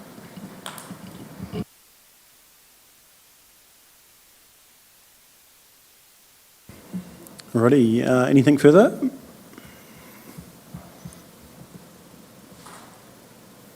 No, if not, we'll go to recommendations on the screen. Receive and note proposed accounting policies and adopt the accounting policies subject to audit and identified policy reviews. Happy to move. Councillor Pye. Councillor Wilson was the seconder. Thank you. No further discussion. I will put the motion. All those in favour, please say aye. Against? Carried. Thank you. Go now to 276. Got all the good stuff at the end of the day, haven't we? How did that work out? Absolutely. You need to finish on time. Welcome up, team. So 276, council investments and borrowing for the period. So once again, a standard report that's brought every quarter. Apologies, there was a little bit of a faux pas this morning that was picked up, so I have since emailed the updated document. There was a graph in there that was not ours.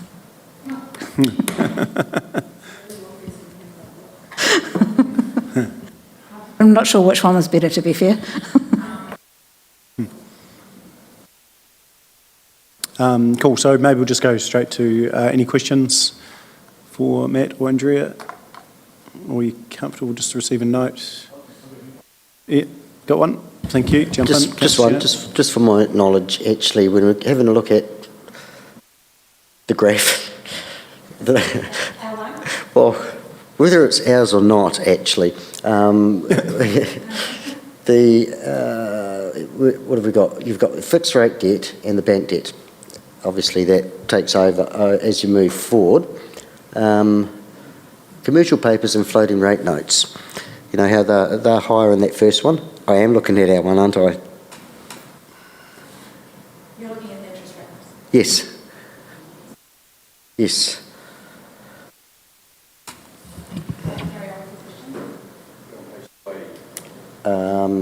Correct, yep, on 280. 281? Which graph? 280. Isn't it 280? I'm looking at 280. Yeah, just getting my head around how this works. So effectively, is what's happening here that we have these promissory notes, right, before they actually, that one, yes, before they actually flow through into they're realised and utilised for capital. How does it work? How does that work? Your rates there, those are all short term. Yeah. So it's something that, because we don't want to lock something in for a long term, but we might take out a commercial paper just in the short term to cover that period of time. Oh, so that's why that you see more of those in the short term. Yeah. Okay, thank you. That's what I wanted to know. Cool. Good question. Where are we? Anything over this side, team? The lefties? Oh, everyone woke up then, didn't they? My left. Just wanted to get some response. I certainly got it.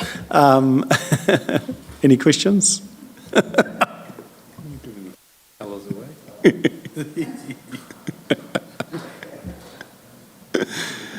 No? Okay, we'll move to the recommendation that the council receives and notes the quarterly council investments and borrowing report for the period to ending 31st March. I'm happy to move that from the chair. Can I have a seconder, please? Not. Yep. Councillor Shannon, thank you. Put the motion. All those in favour, please say aye. Against, carried. Council performance 286. Welcome, Tyler. Good afternoon. So attached is the March financial report. It also includes the updated forecast as at 31 of March. I will take the report as read and happy to answer any questions. Awesome, thank you. Questions? Well scripted, well done.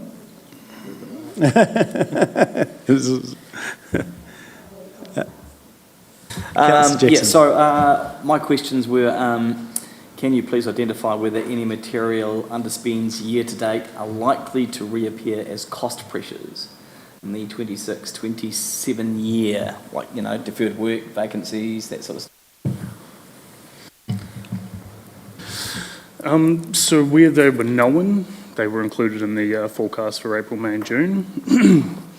The activities are still expected to be within their budgets, but yes, there will more than likely be a lot of unknown increases because of the new cost pressures. Okay, that sort of answered my question, sort of. And what are the key financial risks or variables between now and the end of the financial year that could materially change the current forecast position? So we have quite a few. So typically we have our standard end of year adjustments, valuations that we do. So that's around closed landfills, fair valuing of the investments in the financial information, fair valuing carbon credits is another one, forestry is another one. So we've got those standard end of financial years because we use the rate as at the 30th of June. We also, on top of that, have the Peel Forest provision that we put aside for the remediation of Peel Forest. So at this point, it's looking like it'll be favourable coming back in, but until such time we have all of the costs associated with that, we can't release any provision that we have in the balance sheet. There is an issue being investigated in regards to infringements. So the process there seemed to have stopped in 2020. I think it stopped due to personnel changes and an unknown process that wasn't written down. So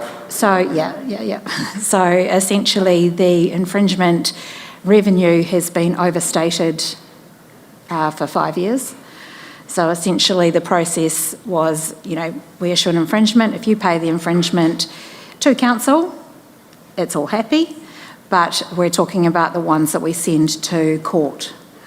So typically the ones that we send to court should be reversed and then the money recognised once we've actually received the money. So just working out what the value of that is or should be. There is potentially write-off associated with the Theatre Royal costs from the prior project that was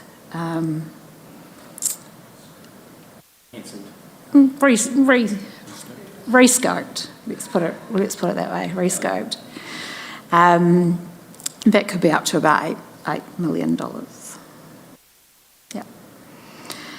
And then there is the potential repayment of TDHL's loan, which would have a interest savings and interest revenue, so essentially a net zero on the bottom line.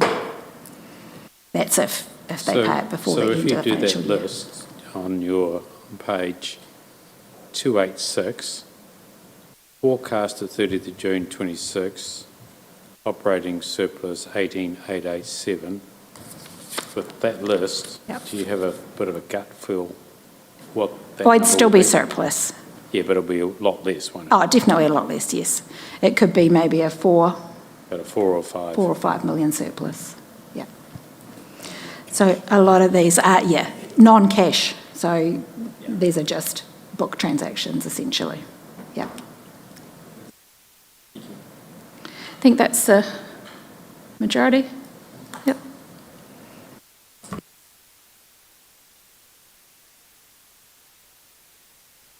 Yep, Councillor Pike.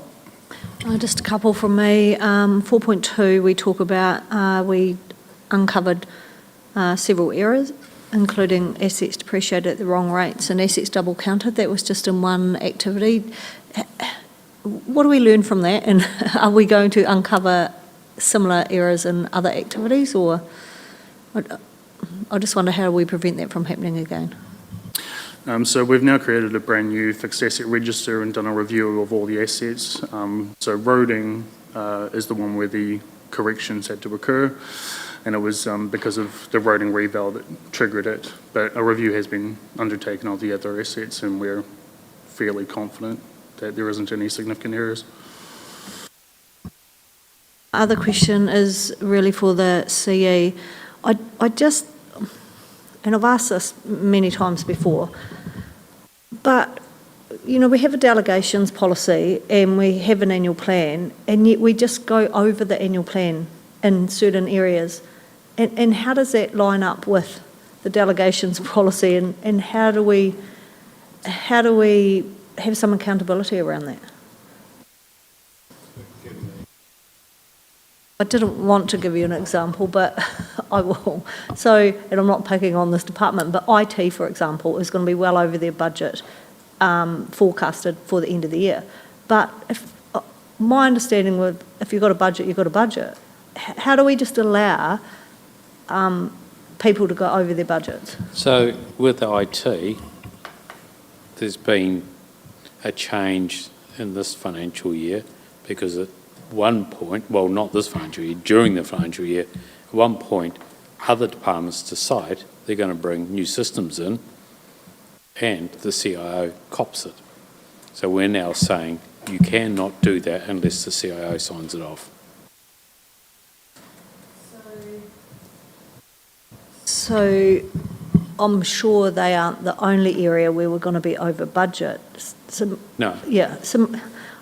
My question is about systems and accountability, I guess, and how do you as the CE control that? Because in the 3 and a bit years I've been here, we've never been able to control it in this room anyway.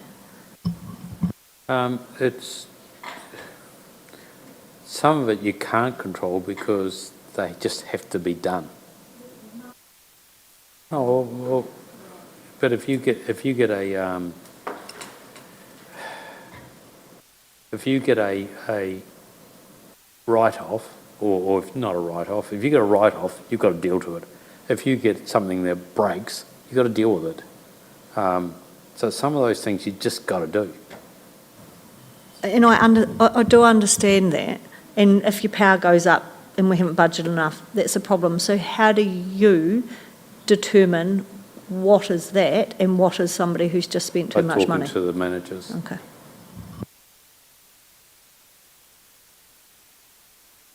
One last question for you, Andrea, is your table at 7, we used to get, if we strip out the one-off grants, like a theatre grant, this is what our ratio is and this is what our headroom is. I always found that really useful, but we don't seem to have that anymore. I guess the reason we've got it like this at this time in the year is because we're closer to the end of the financial year. So those unknowns that we budget are more known. So at the beginning of the year, when we set the budget, we'll then strip those out because we don't know, they're unknown. Whereas when we get to this time of the year, we know what those are. So we've taken them out for this table. Is forward-looking. Yes, we might be compliant now, but when we go into next year... Yeah, so because we haven't set next year's budget, yeah, we don't know exactly what those are to take out.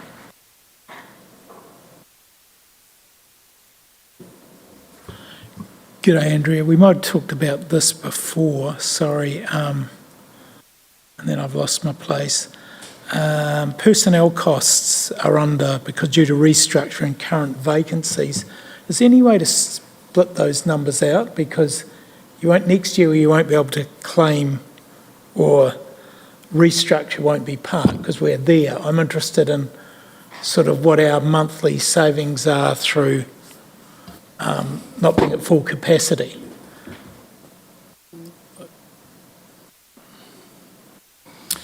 So currently there is no personnel reporting tool, which when we get an element time, they should change. But currently we don't have a FTE by department report, which is what you'd need to see. Here's your budgeted FTE, here's your actual FTE by department by month, which we currently don't have.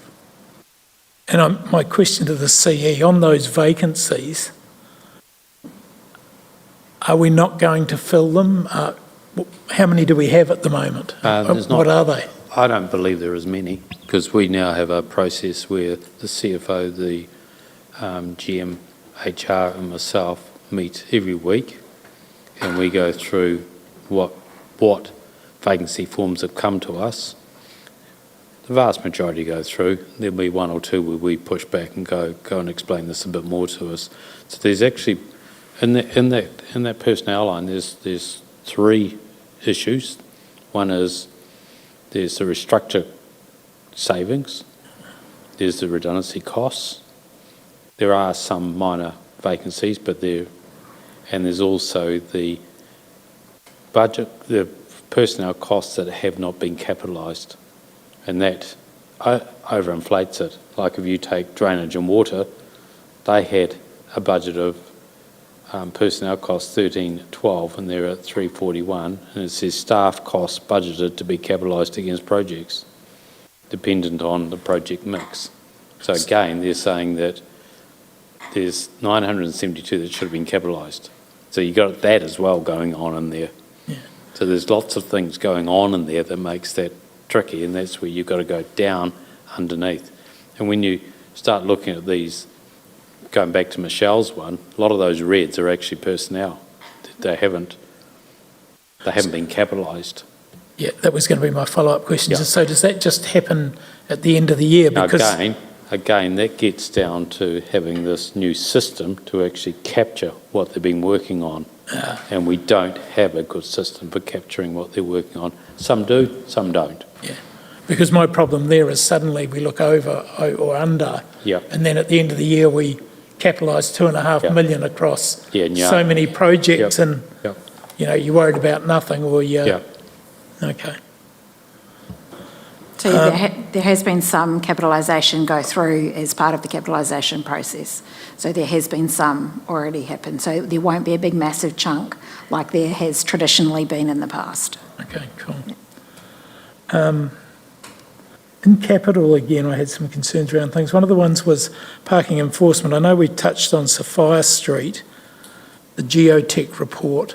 What are we actually waiting for there? There was a process started quite a wee while ago where we did that drilling to work out what the soil classified looked like. That, and Andrew can probably talk more to it than me, but it needed additional lab work to actually get to the conclusion, and that lab work's taken time, and then it's had to have been written up and then peer reviewed to make sure that it actually does say what it's going to say. I mean, the drilling took place 18 months ago? Correct. So do we have a date when it's actually going to finish? We're hoping to release the results quite soon. We're in the final throes of it at the moment. It has involved more than just the drilling tests. We have also done some other samples, checking the uncompressive strength of the clays is the issue at the moment. So we've also had a code change in the meantime as well, which has had to revisit some of the results based on that. So estimated time, Andrew, estimated time to close that one off? I can't give you a time at the moment, but I've worked with it. Rosie's involved with this as well, so yeah. And it's also getting the engineers to agree. Yeah. Yeah. I guess when we did the drilling, though, we were hopeful to get a quick result, which may have been naive, but I didn't expect it to take 2 years either. Nor did I. Okay. And so the second part of that says about a parking meter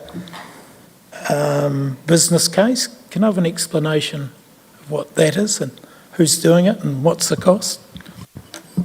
Yes, hello. So the parking meter work is looking at replacing all of the old infrastructure that we have at the moment, which we have, some faulty ones out there that give us a few issues. And as we know, our customers are starting to look towards more of a, payment, cashless payment option. So we've had a bit of a look at some suppliers. We've got a trial site actually out at the airport with the infrastructure out there that has been problematic since its installation. It's one that's used by currently up in Christchurch, and it allows us to automatically update those prices. As far as the business case goes, that will be, do we replace all parking meters on the street and all off-street parking meters, or do we have a bit of a look at the parking provisions we provide in the CBD? So we're trialling the infrastructure first to make sure it's going to be fit for purpose for our Timaru people at a consolidated site, and then bring a report through to council to start some engagement on what we might do regarding the CBD parking. Again, I hate to ask, time frame, roughly? It's not as high priority as the work for Steph in the long-term plan, so it will fall out of, once we've got some of that work done. So realistically, after Christmas will be when we can get into that work. Got to be realistic about the internal resources we've got and what we've got to deliver over the coming months. I've got a question on that one too, because one of the conversations we had with the CBD, because there was the request to go up the side streets, and then it was discussed, hey, should we actually look at the parking meters all together? Will that be part of that consideration? Yes, correct. Obviously, it would take into account the current income that council is getting through fees and charges, paying for parking, versus what would happen if we were to not get those fees and rely on enforcement only.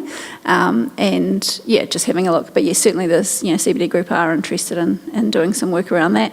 So there'll be some reports coming to council. But like I said, we're a bit busy with LTP development, funding bid development, and contracts at the moment. Sorry. Yeah, it's a good tip, isn't it? Love your mother and prioritise work for Steph. Smart. Further questions?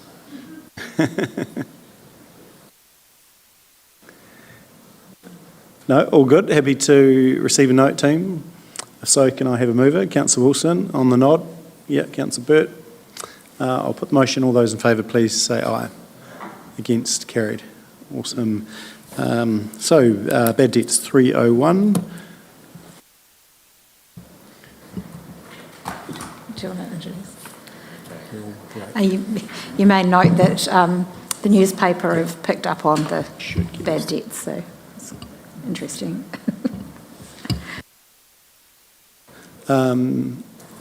Just want to go to questions? Absolutely. Sure, there's nothing material there, so if Yeah. anyone's got any particular questions. Anything specific, team? No. If there's nothing, I'm happy to move that from the chair. Second it, Councillor Burt. Is there any questions? I just had one because it's there. All those library amounts are quite large. I presume they're books. And my question is, if someone has a fine like that and doesn't pay, do they still get access to the library?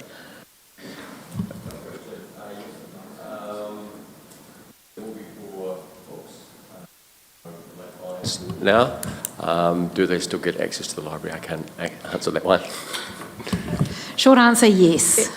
I think we've had that before. They still have access to the library, just cannot get a book out, I don't think. Yeah.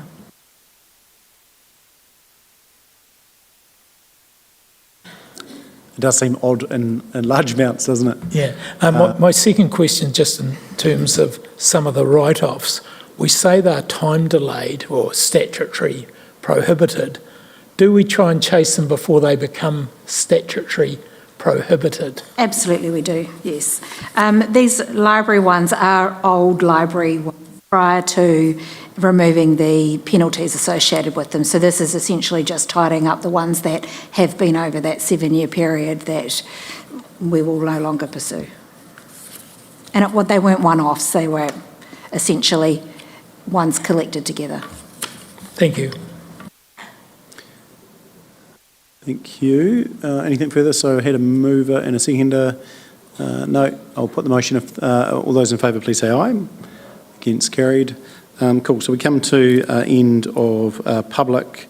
So what I'm proposing, because we're reaching our time limit, so we'll take a 10-minute break and then come back for PX. So there's no urgent business, no minor nature. We've sort of everyone comfortable with consideration of public forum, which is effectively related to the airport leases. I'll move exclusion of the public, and then can I have a seconder? Thank you, Councillor Shannon. Put the motion. All those in favour, please say aye. Against, carried. So we'll come back at 3:22 to do the PX items of the agenda. Thank you.